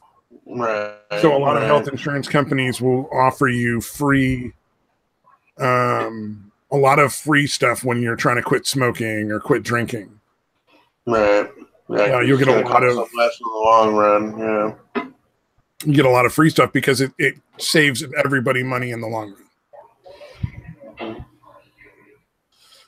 He says men don't have biological birth control. I detest. I don't understand. I just think you're saving everybody money if you're willing to provide like free birth control. Yeah. Oh, I think he's saying, I don't know if biological is the best word, but I think he's saying that we can't, there's not a pill we can take to not kick stuff. I think that's there was a pill, but it made men super suicidal. So yeah, see, I told you. Yeah. I also think that the middle ground there should be that condoms are relatively close to free for men if they go through their health insurance company to get them. I don't have an issue with that because less kids is better. You know what I mean? Because there's so many people that don't want kids that end up having them because they made a mistake or couldn't afford the condoms or something like that. You know what I mean? And those are not the people you want having children. Yeah. Because we're going to pay for those kids down the road for a lot of other stuff. So, yeah. Yeah, they're going to be maladjusted. That's going to cause even beyond. Yeah. Psycho is apparently extremely incensed that I would say that should be free. The woman pill is $10 a month. They can afford it. I'm not saying they can't, man. I'm just saying. That's what I thought. It's incredibly There's a lot of cheap. people who just aren't going to fucking pay, and if it comes down to do I want them later on down the road getting all sorts of benefits from the government, or would I rather just they get that $10 monthly fucking pill for free? Yeah. No, that's a good point. You guys both have good points on that, dude. Yeah. But somewhere in there is a common ground that can be found. Yeah. Although again, it's you got somebody. There are going to be fucking chicks that are like, I don't know, I can spend that $10 on something else. They're going to be irresponsible, especially young fucking women. They're going to be like, well, young people in general are fucking irresponsible. Yeah, exactly. Yeah, but yeah, so I can see both sides of that. See, but that's the problem, Psycho. I understand you saying it's not your responsibility, but at the end of the day, it's going to cost. It's going to be all of ours. Yeah, it's the responsibility is thrust upon the taxpayers. You can't logically assume that you're going to be able to end all of the government benefits. That's never going to happen. Yeah, no, I can see Stabby's point, dude. I still think they should fucking pay for it, but I don't disagree. I don't disagree with who should be responsible. I'm not trying to say that it's reasonable to say that they shouldn't have to. I'm just saying, at the end of the day, I think it would cost us all a lot less money to fucking pay a little bit up front. Yeah, to avoid them. They're giving them the shots so they don't even have to bother with taking it. Do they still do the shots like what do they call it, Norplan? Or I forgot what they called it back in the day, but it was something like that, where they just give them a shot and they couldn't get pregnant for like 3 months. Well, I don't think that's a shot. I think that's a little fucking under the skin thing. They just put like a little tiny capsule under the skin. Okay. Yeah, I think it was called Norplan. So you're probably right. It's probably like an implant type thing. Yeah, implant. Yeah. Yeah, that makes sense. See, he's talking about he doesn't support welfare. Welfare is abuse towards all taxpayers. I think welfare that doesn't. That's a little extreme. Yeah. I think you're talking about like if it was treated similarly to unemployment, where if you get unemployment, I think you can get it for up to it's not a permanent. I think you get it, and then it can be up to a year if you get an extension, but then it's over. You know what I mean? Yeah, it's not a way of life. You're not going to live off unemployment forever. And I think if welfare was done similarly, it would be incredibly beneficial. Although I think what might be better is instead of welfare, it would probably cost a lot less to, subsidize some sort of childcare so that these people could get work and not increase welfare benefits when people have more kids. The benefit shouldn't change with the number of children. Yeah, it's almost like an incentive to keep getting knocked up. One of my buddies when I was going up to high school, his aunt had like 15 kids because of welfare. Wow. And some of them were starting to age out, so she was having more kids just to keep her welfare checks. Yeah, honestly, I suspect my ex had kids again just for that reason, so she could have another 18 years of fucking, welfare benefits. Yeah. So yeah, and then I think there just needs to be cutoffs. Like maybe you have like a benefit for like one kid, and then there's like more if you have like up to 5 kids, but after that it's just done. If somebody really wants to bleeding hard about it, but did we lose Detroit? Oh yeah, no, I'm here. I was reading the chat. I was trying to see exactly how militant Psycho is. Well, I'm not saying militant. Obviously, I'm exaggerating. Yeah, I hope that comes through. I hope nobody thinks I'm literally like grr. Yeah, I don't know if you can count on charity to cover everything, though, man. That's why. I would love to see the welfare system way streamlined and cut back.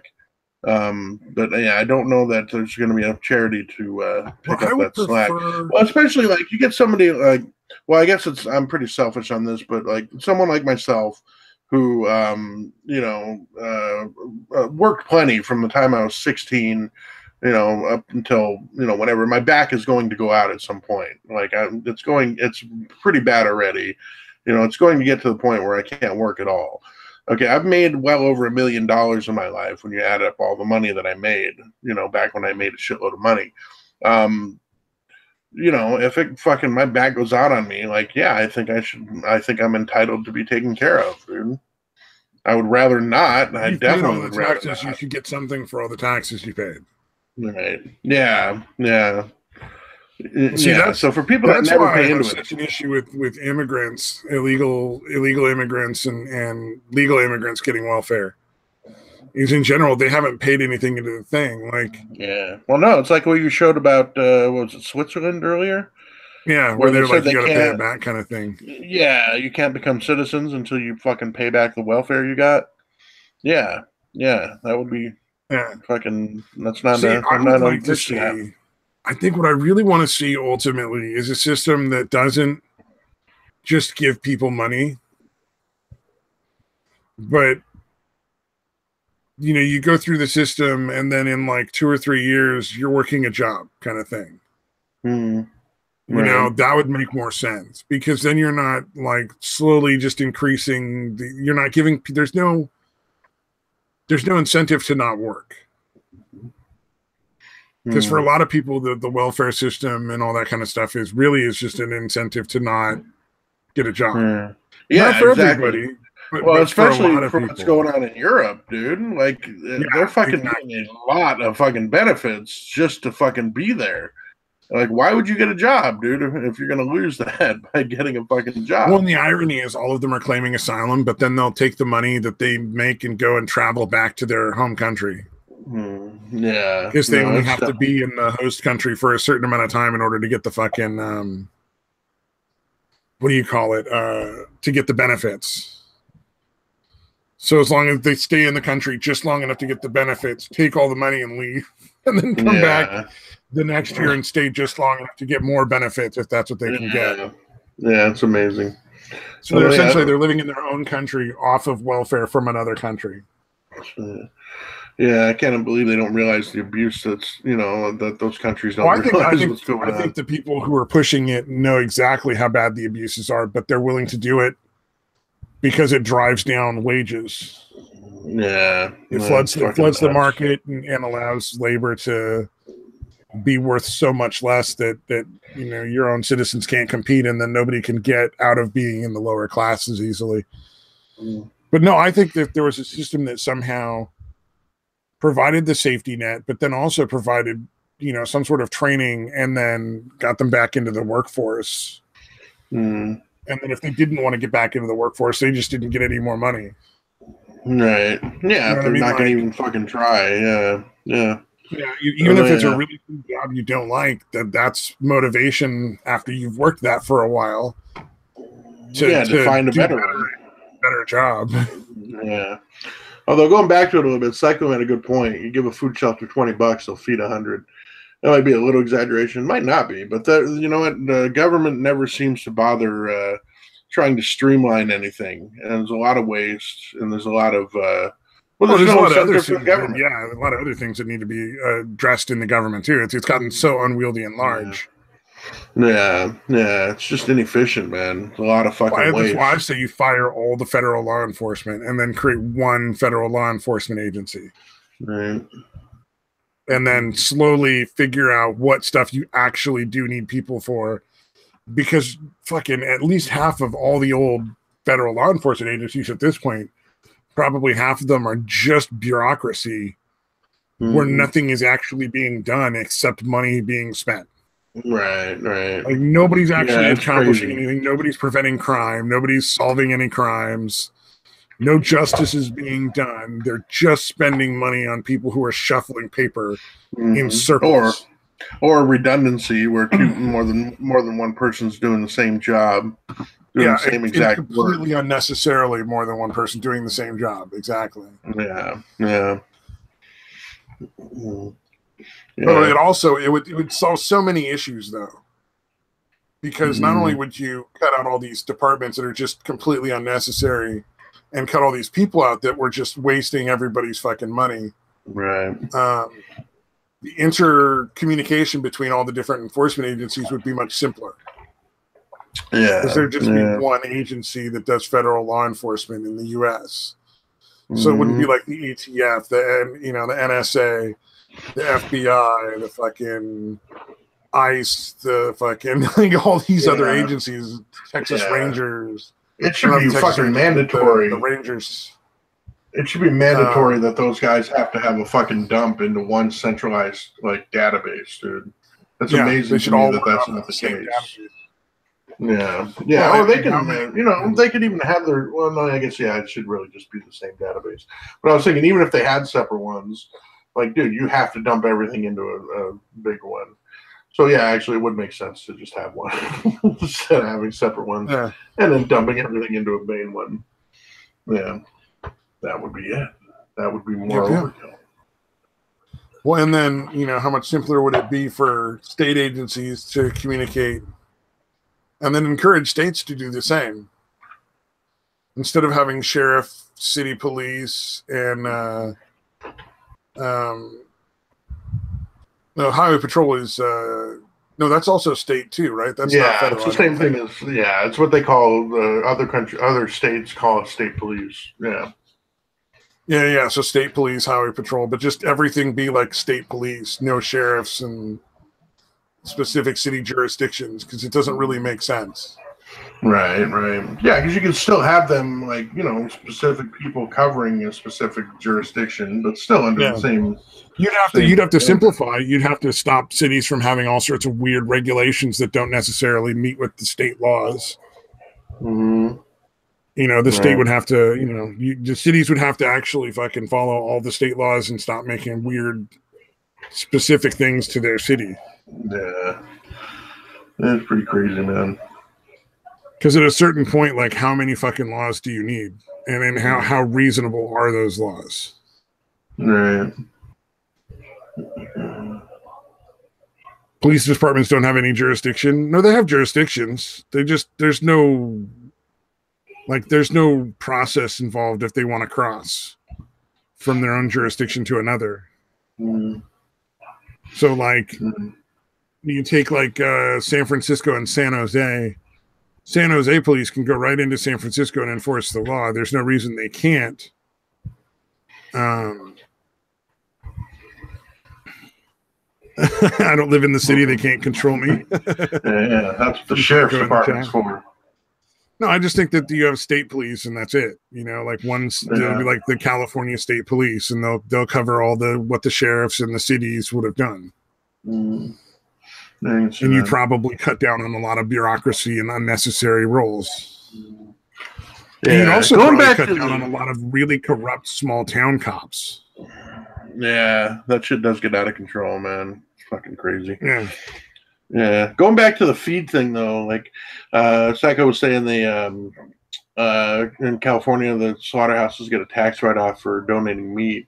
Kind of in that same vein, but not quite the same as the fact that there's plenty of like fruits, vegetables, and shit that are just left to rot because it's not attractive enough to sell in a supermarket. Like, there's nothing wrong with it. Like a peach tree, peach drops that doesn't look aesthetically pleasing, just sits there and fucking rots in the fucking ground. Like, there's no fucking reason why you couldn't take those peaches that they're rejecting because they're not good enough to, display in a supermarket, and fucking take that and do something with it. And that happens. Why couldn't part of why couldn't part of the training and getting people back into the workforce be, harvesting all the stuff like that so that they can use it for like soup kitchens and shit?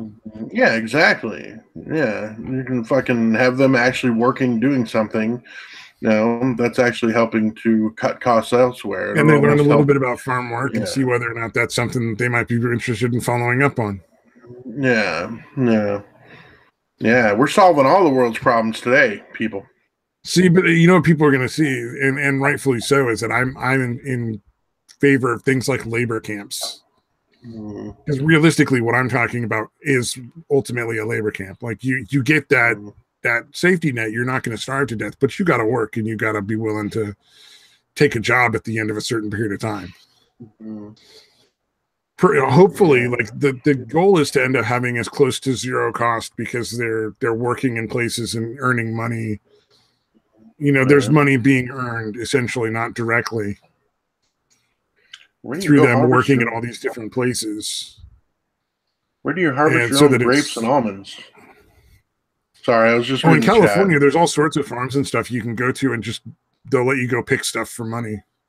Okay, so you still have to pay for it. You're just getting it cheaper because you're doing it yourself. Oh, unless he grows his own grapes and almonds. Yeah. Well, no, the way you phrased it, it said I go harvest my own grapes and almonds. So I was just he might grow them. I mean, so if he's in Southern California, grapes and almonds grow there really well. So that'd be awesome. I can't grow shit here. It's a fucking desert. Yeah, tech jobs are definitely the future. No, he goes at night. Well, so now he's making it sound like he's just robbing farms. Yeah, he's borrowing. Which might be the case, man. I don't know. Now I'm picturing some dude like in Southern California dressing up in like a ninja outfit, being like, "I'm out of grapes. Time to work. Gotta go to the store." Air quotes there. You can't see what I'm doing. You're not making it better. He goes after the field.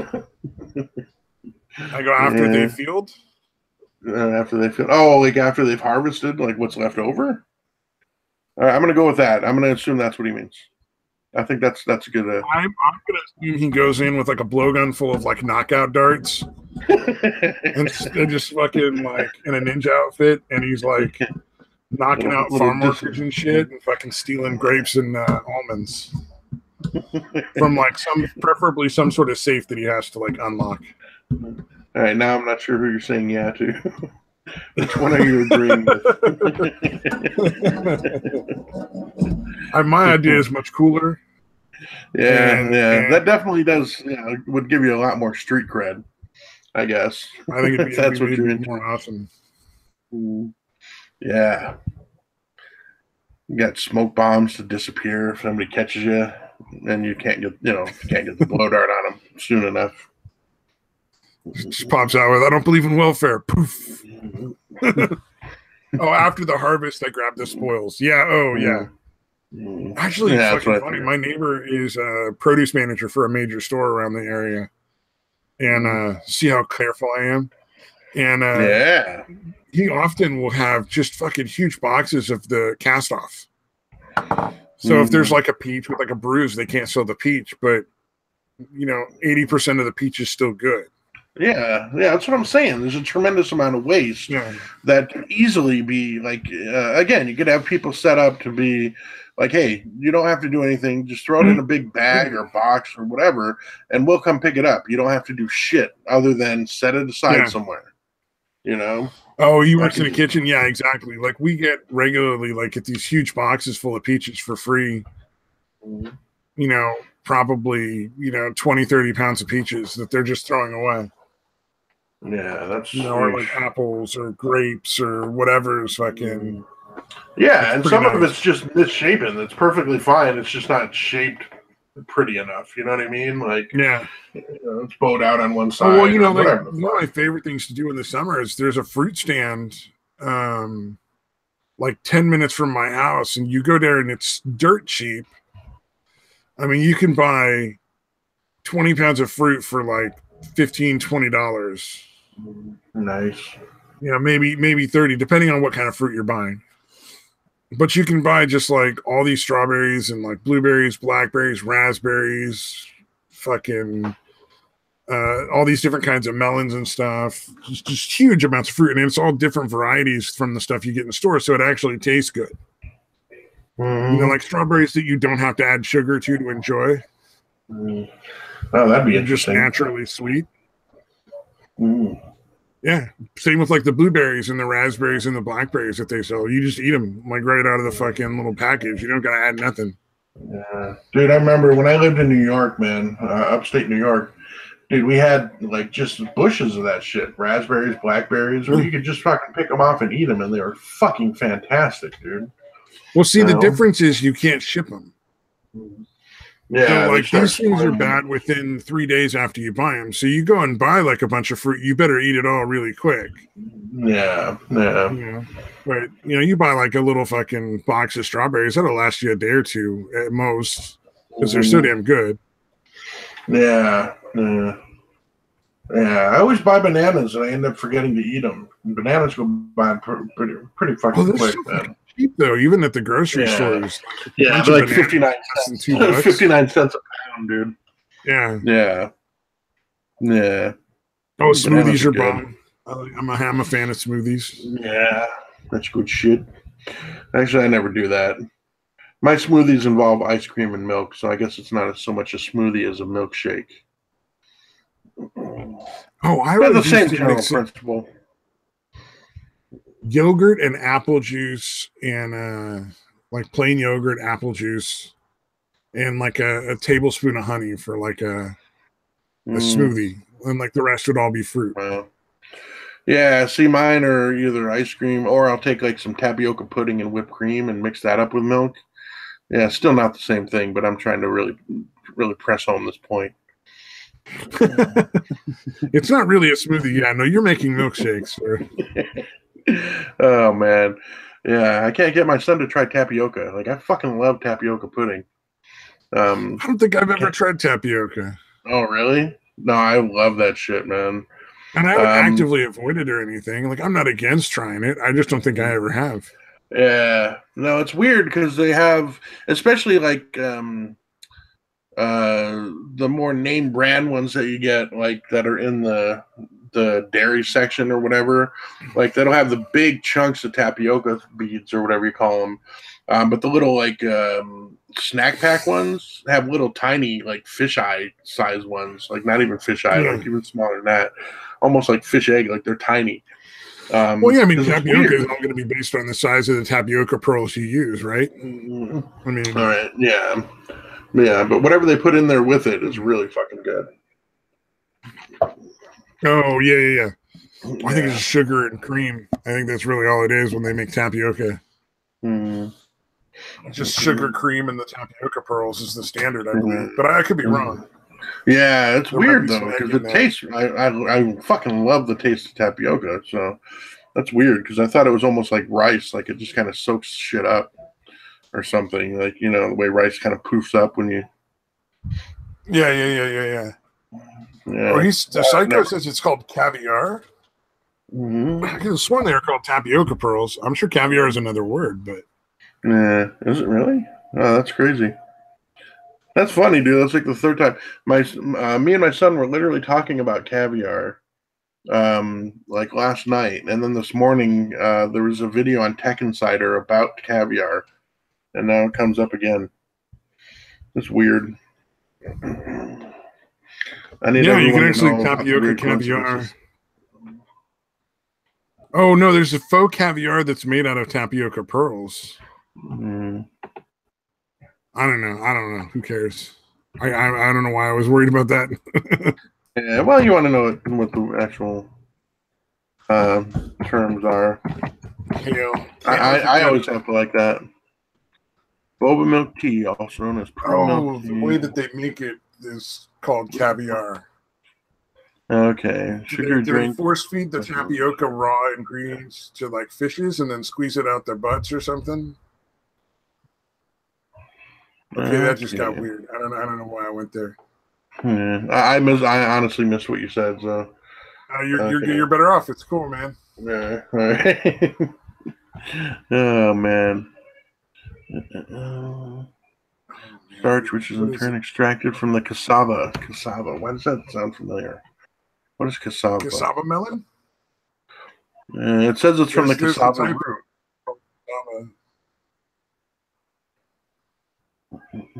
So if they're extracting it from a cassava, it might be from that plant that makes those melons. All right. Oh, this is funny though. Okay, I've never seen this on. I don't use Wikipedia a whole lot, but I do somewhat regularly. I pulled up an article that says tapioca balls, right? and there's the warnings on here. It says this article has multiple issues. It says this article contains weasel words, vague phrasing that often accompanies biased or unverifiable information. And then it says the article may require cleanup to meet Wikipedia's quality standards. The specific problem is the article seems ripped straight from a box or website. Okay.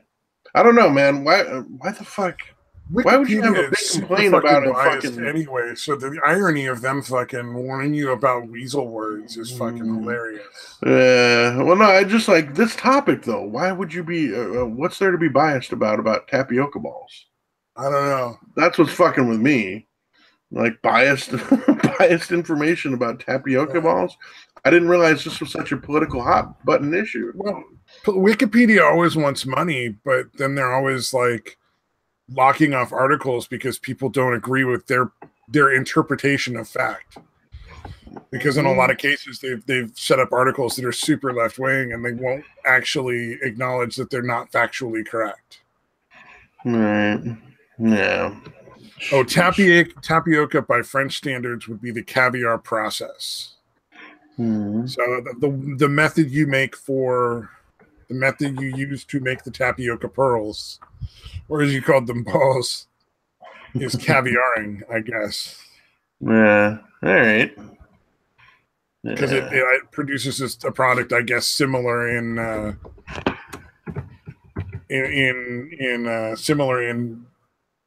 the way it looks to caviar. Or you could make steak caviar. Interesting. I want to try steak caviar. Yeah. Oh, it's the texture. It's the texture of what it comes out like. Yeah.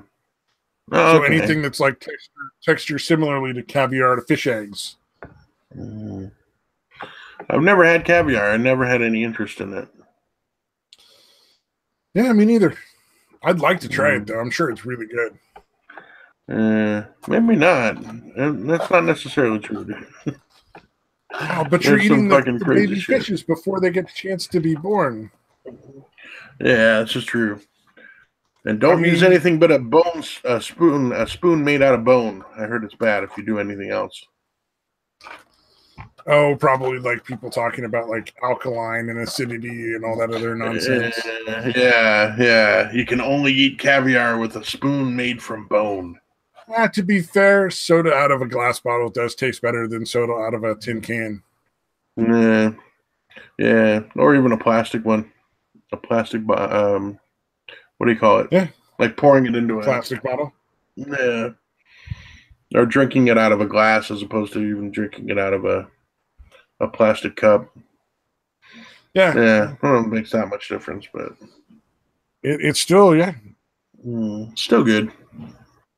Not a huge difference in my. You're still drinking like terrible sugar water that's, deliciously terrible. Poisonous to your life.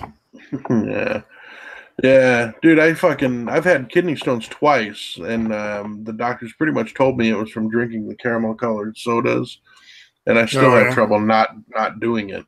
Yeah, like Coke and Dr. Pepper, the caramel coloring apparently contributes to kidney stones. Did not know that. Yeah, I don't drink Coke or anything like that. I'm good. Yeah, it was like, it's like fatty foods and then the caramel colored sodas. And I'm like, yeah, that makes sense because I eat fucking a lot of fatty foods and I drink a shitload of Coke and Dr. Pepper.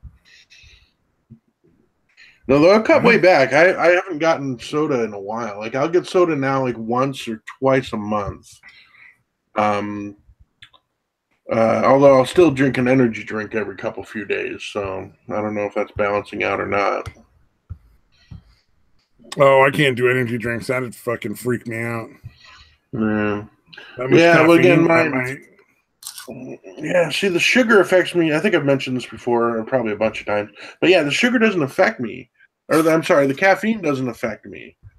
It doesn't amp me up the way it does for people. The sugar does a little bit, but yeah, I've never, like, people talk about being amped up, and I'm like, I don't know what you're talking about, dude. I don't feel that at all from caffeine.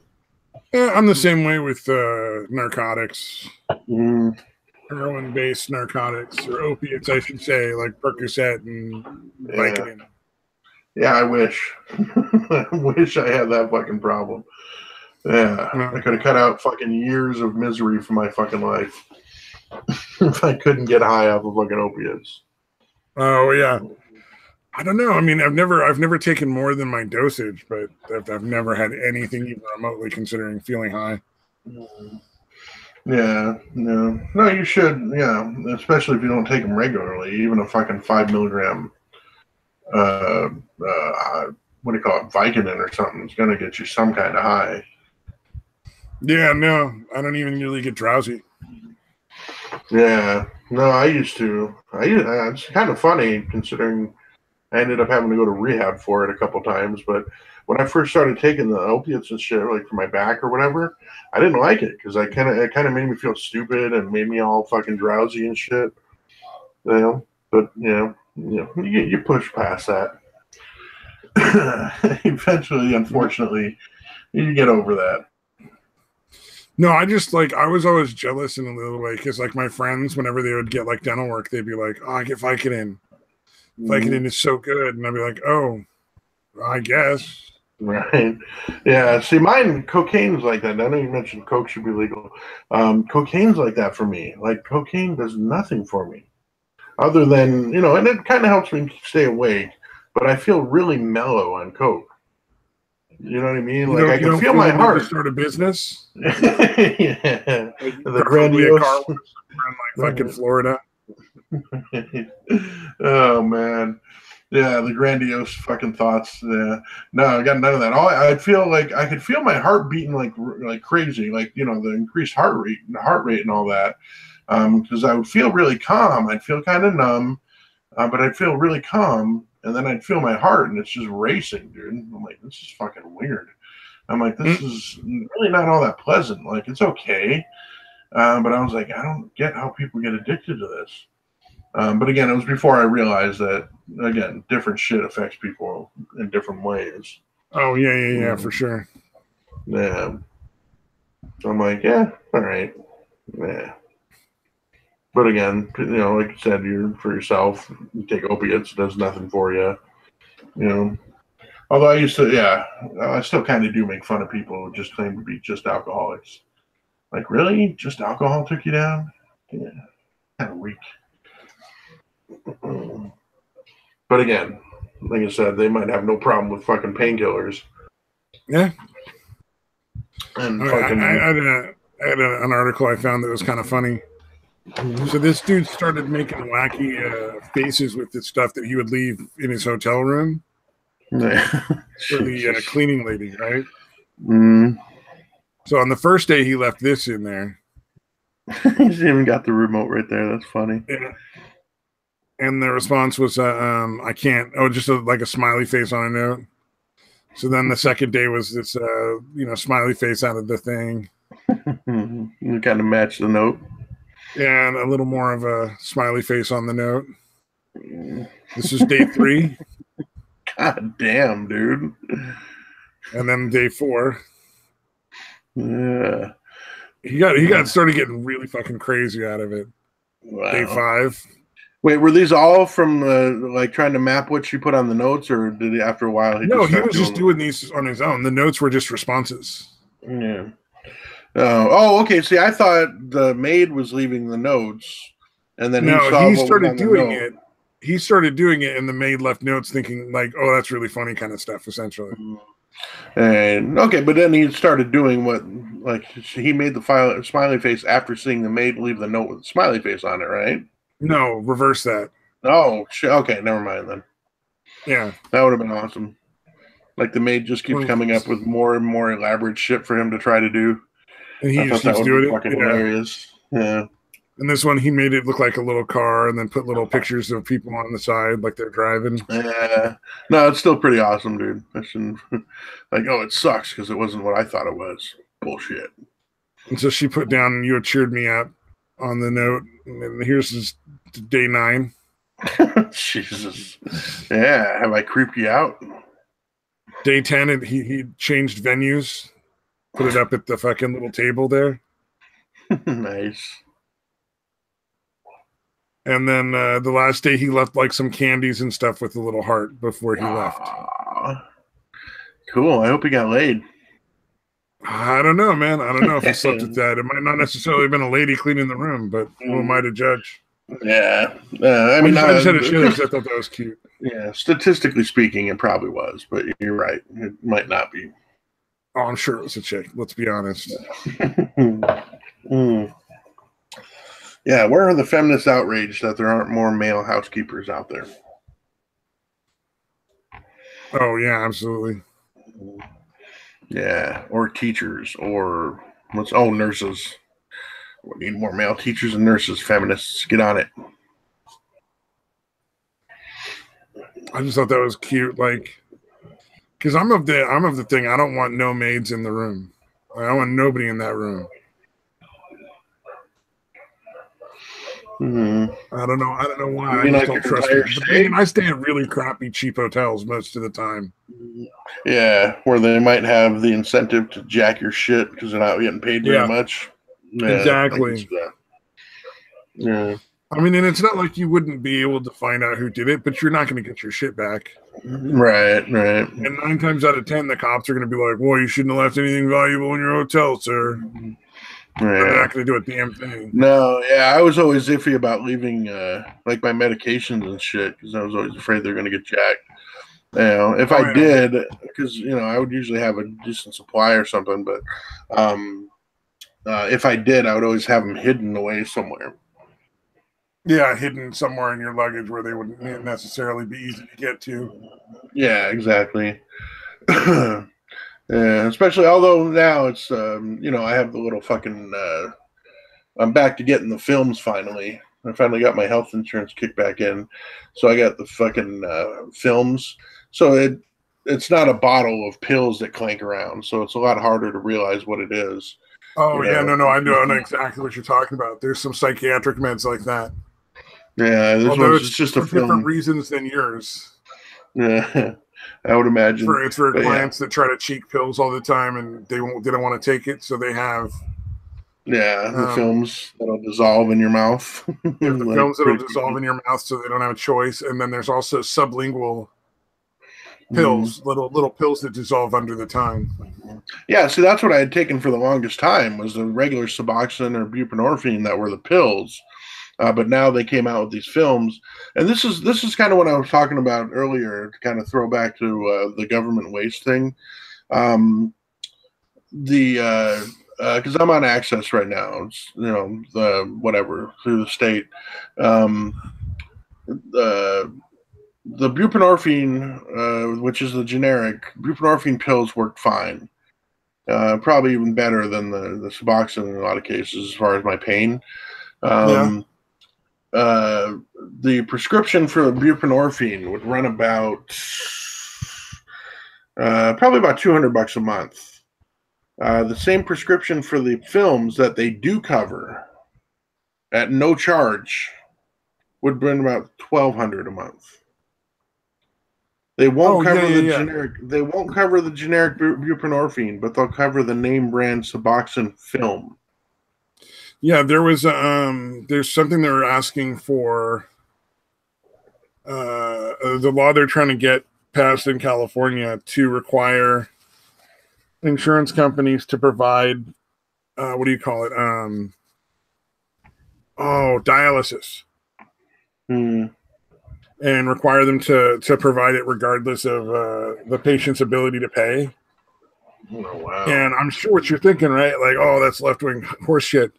No, see, the thing is, if they can't get it through the health insurance coverage, they're going to get it through the ER because the ER cannot turn you away. So their only option would be they'd have to go to the emergency room every time they want dialysis in order to get it. And then the hospital charges 10 times as much, and we all end up paying for it anyway. Right. So you're gonna get paid. You're gonna get fucked either way. Like we're gonna end up paying for it, regardless of which way that goes. Yeah, no, yeah. The costs for an emergency room visit are pretty out of control too. Seems like that could be regulated a little bit. Looking at health insurance, it's not that bad. Like for me, it's only $100. No, I'm talking about not having. Oh yeah, if you're not insured, yeah. Yeah, because I've had that happen. In fact, one of the times that I had a kidney stone, I had to fucking go to the fucking emergency room without having health insurance. The other time was fucking, no big deal. But yeah, it ended up being because basically all they did was do an X-ray, I think, and some blood work or whatever. But it ended up being like $10,000 for a fucking stay, dude. Yeah. Wait, no. It wasn't that much. I'm exaggerating, but it was like $4,000, dude, just for that. Yeah. Oh yeah, it's insane. And then if you can't pay it, like eventually it just gets paid by the insurance companies or the government or something like that. Yeah. No, I ended up paying it.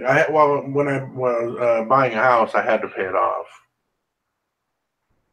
But until then, and I didn't even have a problem paying it off. My issue was the people that they had doing the collections were so fucking ghetto that I didn't really believe that they were associated. Because I would ask them for an invoice. I'm like, you have a receipt or an invoice? And they're like, no, just subtract whatever you pay from the total and you'll know how much you owe. And I'm like, what the fuck are you talking about? Like, you can't send me a fucking invoice with how much. Yeah, I'd be like, I can't send you a check until you can send me an invoice. Yeah, no, I refused to pay it until I had to in order to get to buy a house. I stopped paying it. I'm like, I don't know that this is going anywhere. Like, you got a shitty little office here, a fucking shitty part of town, and I'm just supposed to trust that you're not ripping me off and I'm not paying it for no fucking reason. Like, no, I'm not doing it. Send me a bill and I'll pay it. But if not, I'm not doing it. Yeah. Yeah, which is a reasonable expectation. Yeah. Yeah, I couldn't believe there should be some form of receipt or bill or a way for you to monitor how much you've paid off and how much you owe. Yeah. Yeah. Just showing that, like, hey, you are paying this off. Yeah. But yeah, I just thought that was I thought it was fucking. I was actually pretty young when that happened. I think I was early 20s. But I was still like, dude, there's something wrong with this, dude. And it did turn out that I was, because I think I made like one or maybe two payments before I was like, hey, I'm not getting an invoice. You know what I mean? Before I realized what was going on. But again, it did turn out it actually was going towards the thing. So it actually was legitimate. But it just seems squirrely as fuck to me to do it the way they were doing it. Yeah. Psycho says summary and statement, which is exactly. That's probably the more appropriate term. But yeah. Should be required. Any company that wants you to pay them money should be required to provide both of those. Yeah. I was like, you guys are fucking nuts, dude. You're this fucking cheap. You can't fucking. You just give me something that says, hey, you owe this much, you paid this much, so now you owe this much. Really fucking simple, dude. But, yeah. I was kind of pissed. They are pressing forward. They're collecting signatures to get the California state split in 3. Yeah. So there are people actively going around and doing that. Split into 3 states, yeah. Oh. So it would be like Northern California and then Southern and Central. But Central would really be like the eastern half of Southern California. Right. So essentially, like one state would be like the coastal area of Southern California from San Francisco to like LA.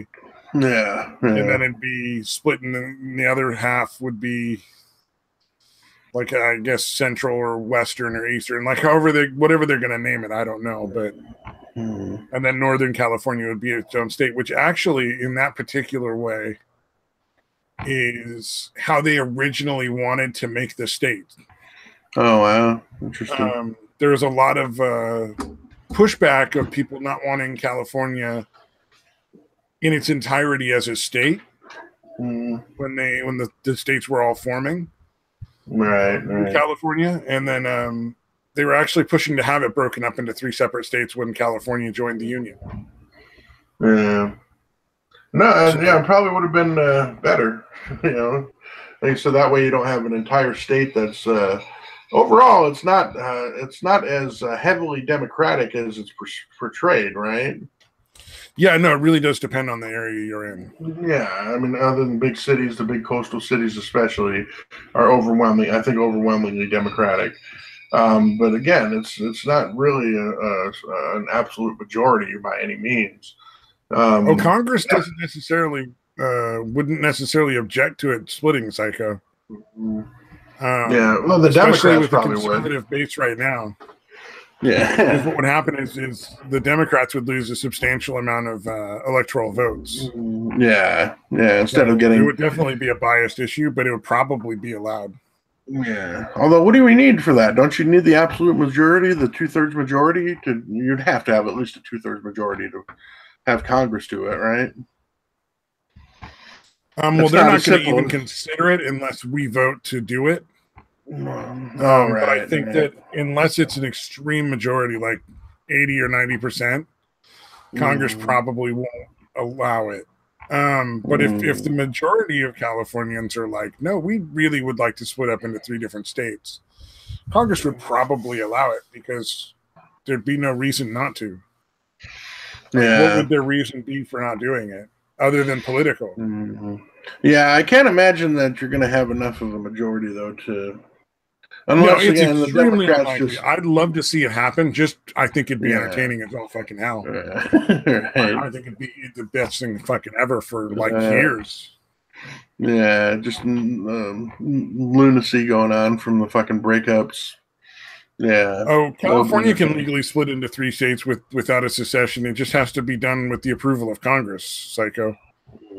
It's not as impossible as you seem to think. We can vote to do it and say that we really want to, and then that goes and gets passed on to Congress, and then Congress can agree that would be appropriate, and then they would split the state. So it would be the federal government that makes the ultimate decision to split the state. But they won't even consider it until the state asks for it. Congress won't let it in big capital letters, but that's not actually true. That's not necessarily true. It would actually be extremely beneficial for the Republicans to do it. Yeah, because right now, none of those votes out of all because isn't California the highest total of electoral votes in the Electoral College? Or is New York up there too? I'm pretty sure it's California. It's like 55 or 56 or something like that. I'm going to look up an electoral map. All right.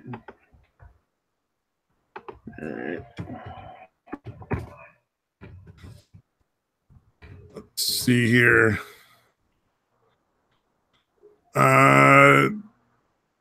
Nope. It's California has 55. Texas, that's Texas' second. Texas is the next one, 36. Yeah. And I'm wondering when the last time California voted Republican was. Probably Reagan. I'm guessing Reagan, dude.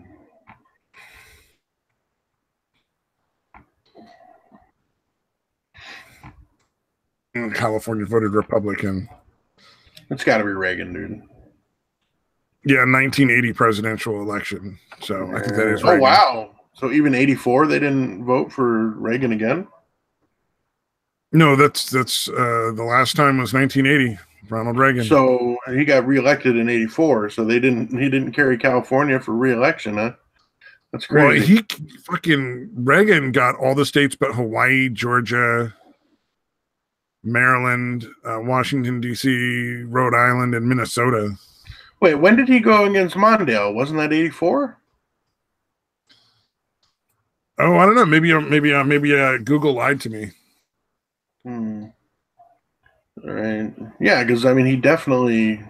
I thought it was the re-election when it was like a ridiculously big landslide victory over Mondale. Maybe not. No, yeah, they voted in 84. And Minnesota and D.C. were the only ones that voted for Mondale, apparently. Yeah, I thought so, man. I thought it was something crazy like that. So who knows? But it's been a while since California went Republican. But who knows? Right. It would be extremely beneficial for Congress to do it.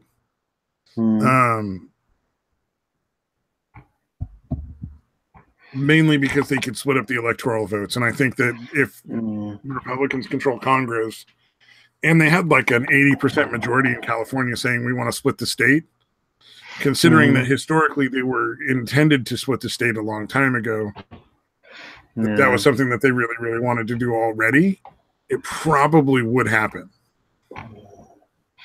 Right. You know? Yeah, but again, I can't imagine, just because there's so many, because it is so close, I can't imagine the vote being that one-sided. The Democrats I think they'll never get enough people to agree to do it. Yeah. I think that most people are going to be like, split the state. What are you, fucking nuts? Why? Dude, I honestly think in that case, California seceding from the Union is more likely. Well, it can't really secede from the Union legally anyway, so it ended up being open more. Yeah. With like a good half the citizens going, yo, dude, this ain't nothing to do with us.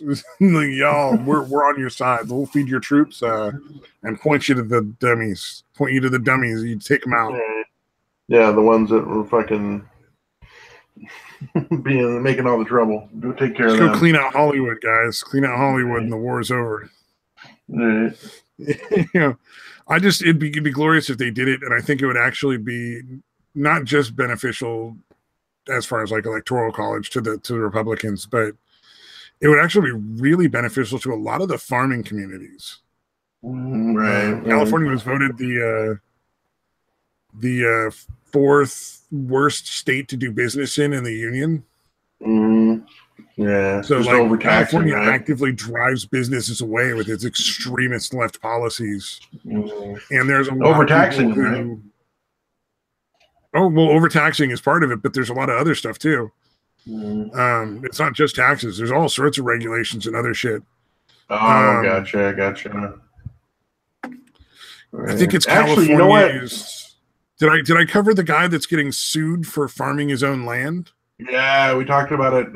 Actually, I think it was last episode or maybe last Thursday, but it was within the last couple of episodes. Yeah. But I mean, that's the kind of shit that happens in California. So a lot of these farming communities would be much better off if they got to have their own government that was actually representative of their people and what they need. Yeah. Yeah, which is nifty and all, but our economy wouldn't necessarily suffer. I don't think that California state economy would suffer. I think that like it would actually probably work better. Yeah. No, California used to be the third largest economy globally speaking. Yeah, I know.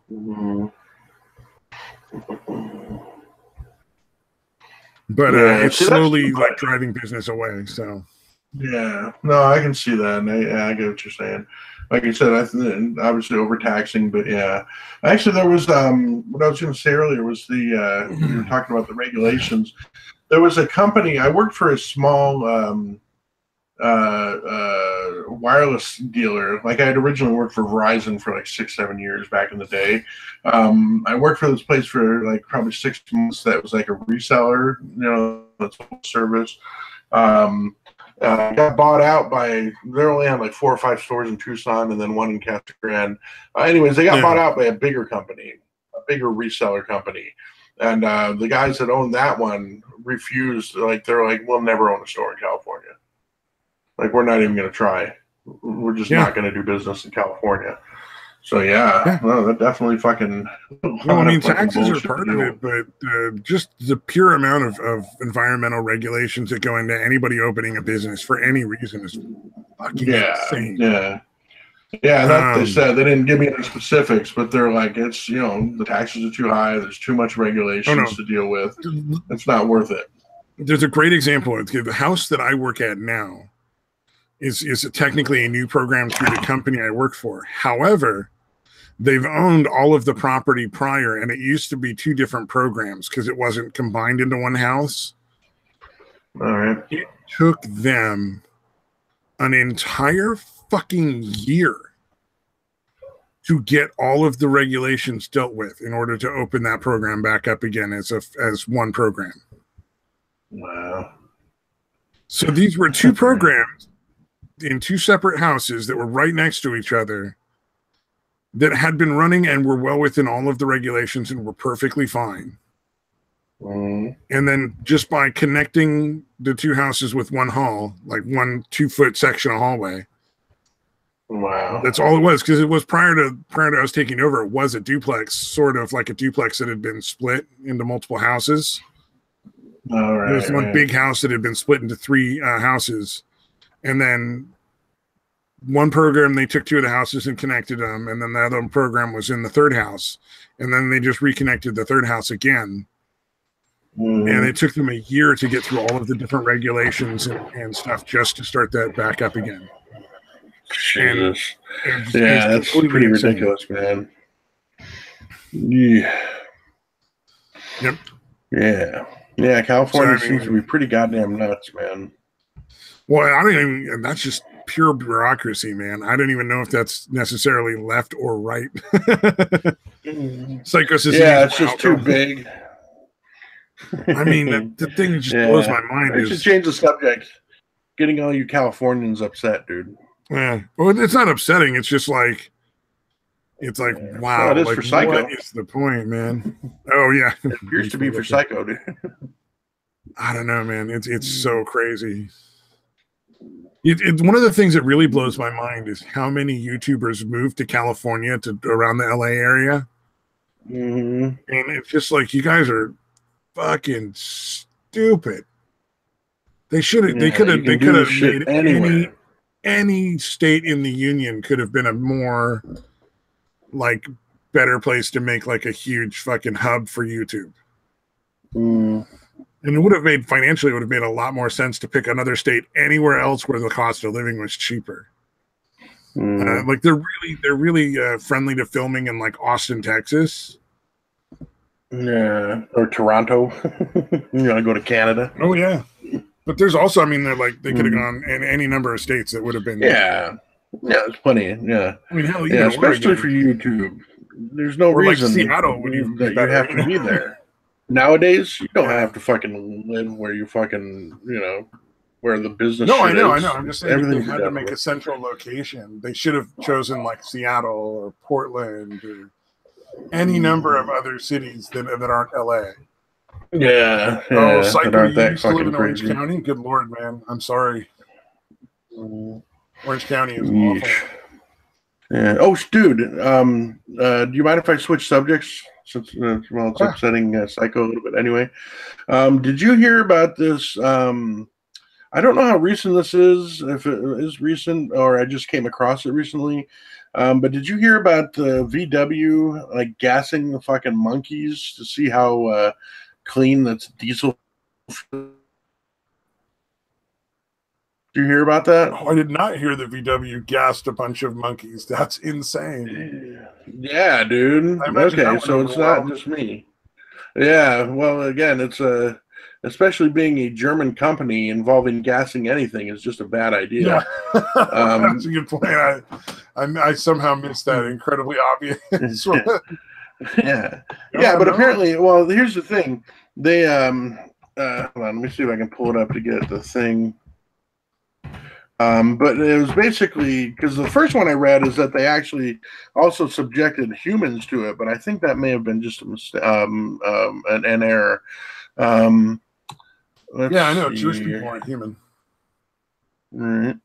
Yeah, so basically, they had this. I think it was. I can't remember what thing. I think it was a Jetta, probably. But basically, they wanted to do these tests because they were, pretty sure that it was safe. Somehow, diesel fumes from diesel exhaust somehow going to be safe and clean, right? Which is pretty fucking ridiculous, right? But what they did was they put shit into the engine to cheat the test for the clean air test, like the emissions tests. Oh yeah.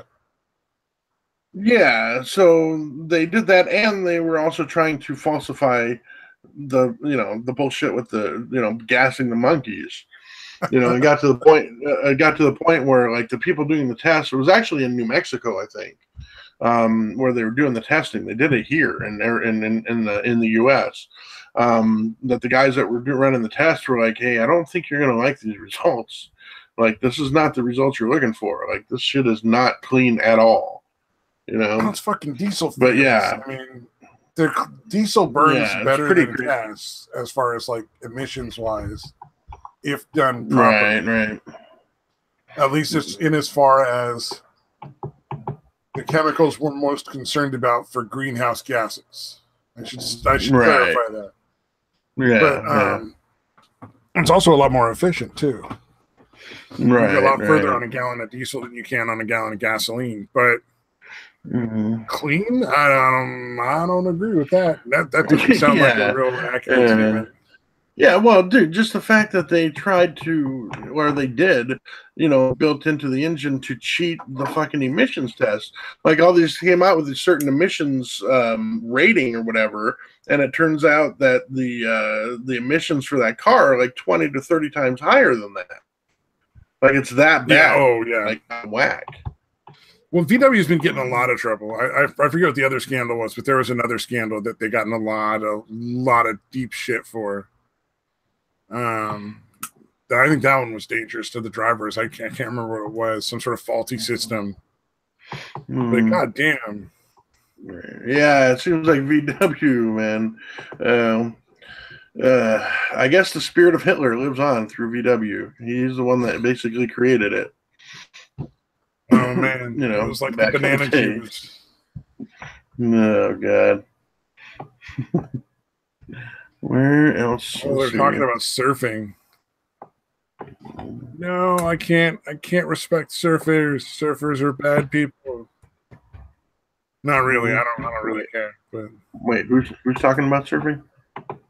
Oh, Psycho used to surf when he lived in Orange County. Oh, the chat. Okay. Yeah. Yeah. And then William was like trying to search once, but that's where you see the most naked people in California. If you're looking to see naked people in public, a lot of surfers will just get naked and get into their wetsuits without really like doing too much cover up. Maybe like they'll half-ass try to fucking put a towel on, but it just falls off and they don't really care. Right. Also point out those are also dudes, so it's not really all that great to look at. Right.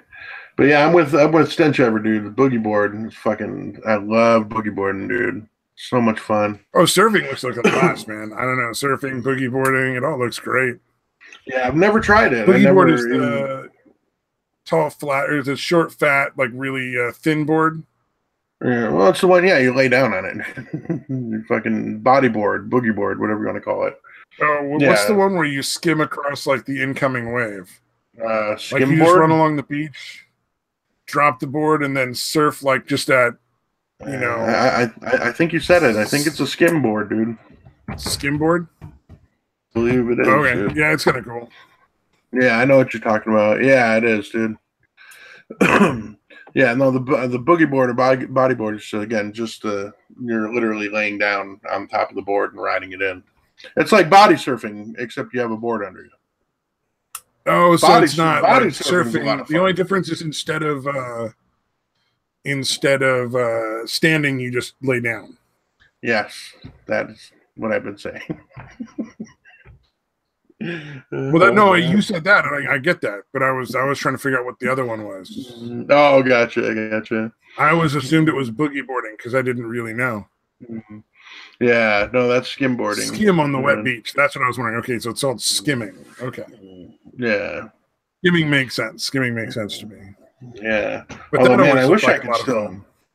Although body surfing, man, I can't pull it off now. I'm way too fat, but man, that's a lot of fun too, man. I'm sure you can pull it off. I mean, you don't have to stand up on the board, man. Right.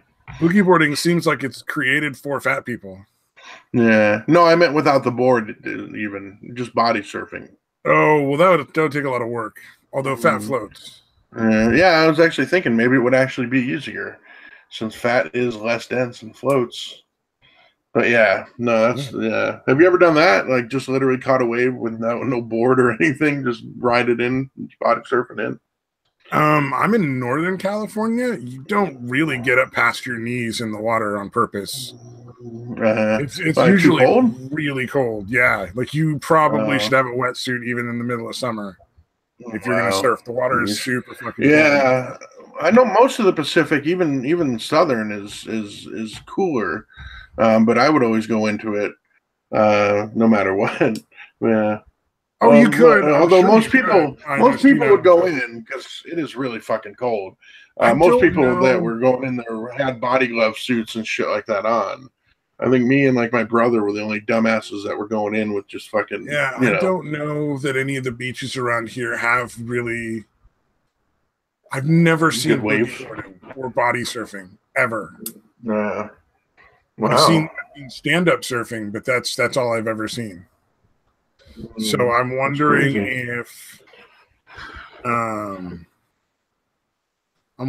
if there's like a like just not that kind of surf in this area. Like or it's just discouraged. Honestly, I haven't seen a lot of it. Yeah, the coastline is real fucking rocky. The coastline is real fucking rocky. Oh, right. So you stand a pretty good chance of ending up braining yourself on a fucking rock coming in. Yeah, that makes sense, dude. Yeah, it's all sandy in Southern California. Or not all, but most of it. Oh, in the north it can be 48 degrees Fahrenheit. Yeah. Oh yeah, the water can be super fucking cold. I've the one time I got up past my knees in the water was the one time I shit my pants out on the beach. Oh wow. Although technically I pulled them down before it was too late, and so I just shit in the ocean instead. You shit in the general vicinity of your pants, but not directly in them. It's still fucking awkward as hell. Yeah, that is fucking weird. Yeah, that's got to be fucking terrifying, dude. Although I think I told you about the time I was at where was it, Lake Mead, or no, Lake Mojave, which is just higher, the Nevada side of Lake Mead, essentially. Where I was having I had to shit so bad, and like by the time we got to shore, I was actually running up the hill and like shitting as I was running up the fucking sand dune hill. I told that, did I? Or no? Yeah. Okay. Well, that happened. I guess I just did a quick a synopsis of it, but yeah. But nobody was around. You know what I mean? Like nobody saw it other than my family. Oh, so. See, okay. That's what I was going to say. What I did was there was nobody. I mean, it was a good 2 miles away. At least 2-3 hours of walking in the sand. Hey.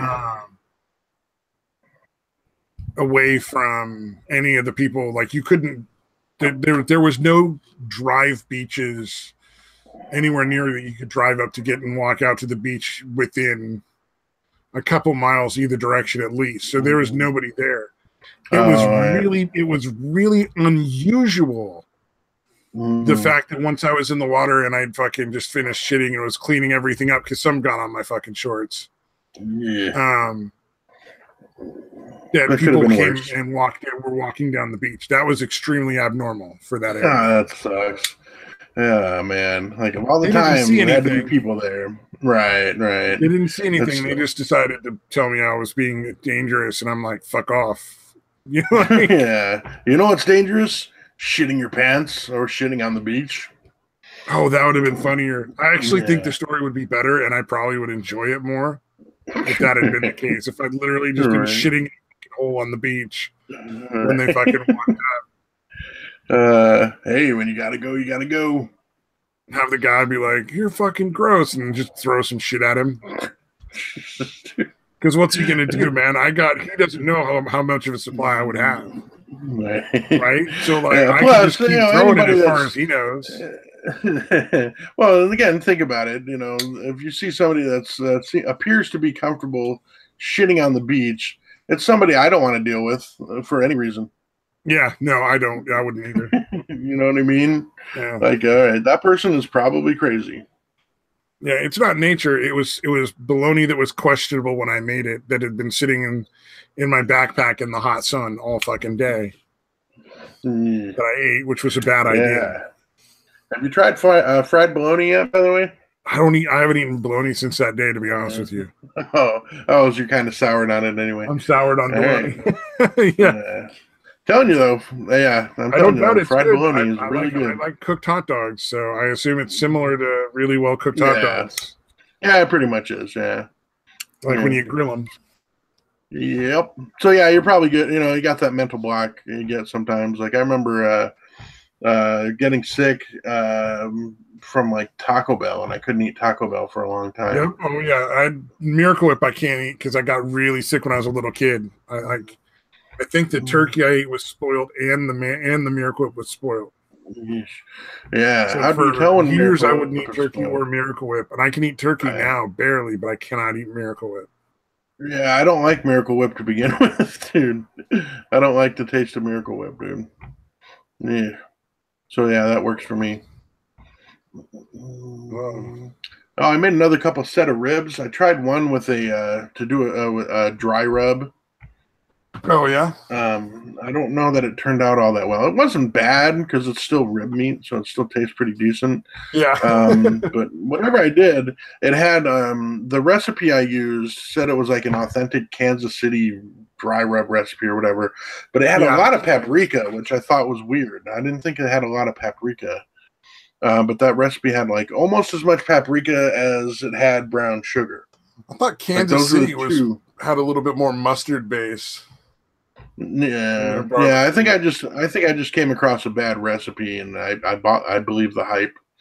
There was nothing to do with mustard or any of that. It was just brown sugar, paprika, and then also other shit like powdered onion powder, whatever you want to call it. A little bit of cayenne pepper, a little bit of chili powder. Yeah, shit like that. But yeah, no mustard or anything like that. No molasses. Well, it would be a dry rub, so no molasses. It sounds good, except for way too much paprika. Like, I mean, right? Yeah, I think they may have had the wrong. Like instead of cup, they might have meant teaspoons or something. Like it might have been that far off. Oh my God, there was a cup of paprika? Yeah, it was the rub was basically a half a cup of brown sugar, a quarter a cup of paprika. So still, you know what I mean? Yeah, it might have been like a quarter teaspoon. Yeah. It seemed extreme because I never remember a paprika coming in anything other than like tiny doses. Oh, you never know. That might just be like one specific place, or that might actually be Kansas City barbecue, and I'm just wrong. I just thought Kansas City was more mustard based. But yeah, I'll have to look up some other ones. Although again, this was just the dry rub. We're not talking about the barbecue sauce or any of that kind of shit either. No. Like just their barbecue in general has more of a mustard base than other like ground mustard or whatever. Yeah, mustard powder, mustard. Not just the mustard like in a yellow jar stuff. Yeah. And I got all that shit. I got the mustard seeds. I got mustard ground mustard.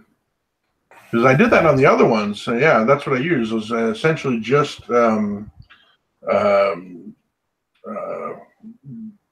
pepper, again, regular black pepper, salt, ground mustard.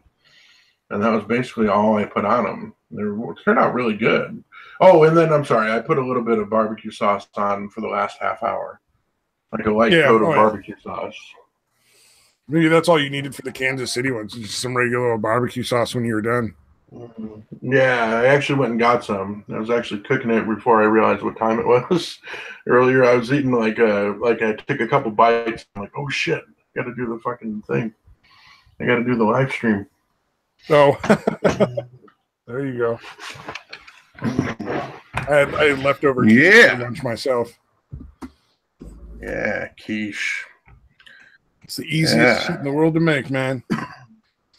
Yeah. What is it? You're just breaking up the eggs and you're just go ahead. I'm sorry. Well, I just say stir up eggs and milk and shit and cheese and put it in fucking pie crust. Bake that shit. Yeah, I heard real men don't eat that. I heard that back in the 80s. Oh, is that really like a real men don't eat quiche thing? Yeah, you never heard that?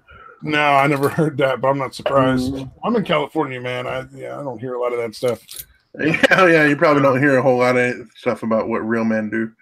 Well, like, no, that's patriarchy. Real men can eat quiche. I'm a big proponent of sitting on the toilet to pee, though, and a lot of people think that's like dumb. Mm-hmm. No, I don't do it, but I do enjoy cleaning your own urine off the floor. Yeah, exactly. I can see the. Yeah. I think I've just been, standing to pee for too long, so it's too much to go against. Is probably when it's absolutely the most wonderful thing. Yeah, that makes sense. Like you're half asleep. Like there's no way even half of this is getting in the toilet. I should probably sit down. Yeah, you can sit down. You can and it's like you can almost go back to sleep while you're peeing. Right. Very nice. Although I've done that standing up. Yeah, like nodding off as I'm fucking peeing, dude. So that's terrifying. When you come to, as your head's kind of rushing forward on its way to the wall. Yep, exactly. That's why I sit down. Yeah, I can see that. I hear you. All right, and on that note, we should probably call it. We probably should have ended a while ago. We were really, really just bullshitting. Yeah, but still, I thought it was good. Fun. Yeah. All right, man. Yeah. Thanks you guys for joining us. Psycho and Stench Ever. See you guys later. Yeah. Bye-bye.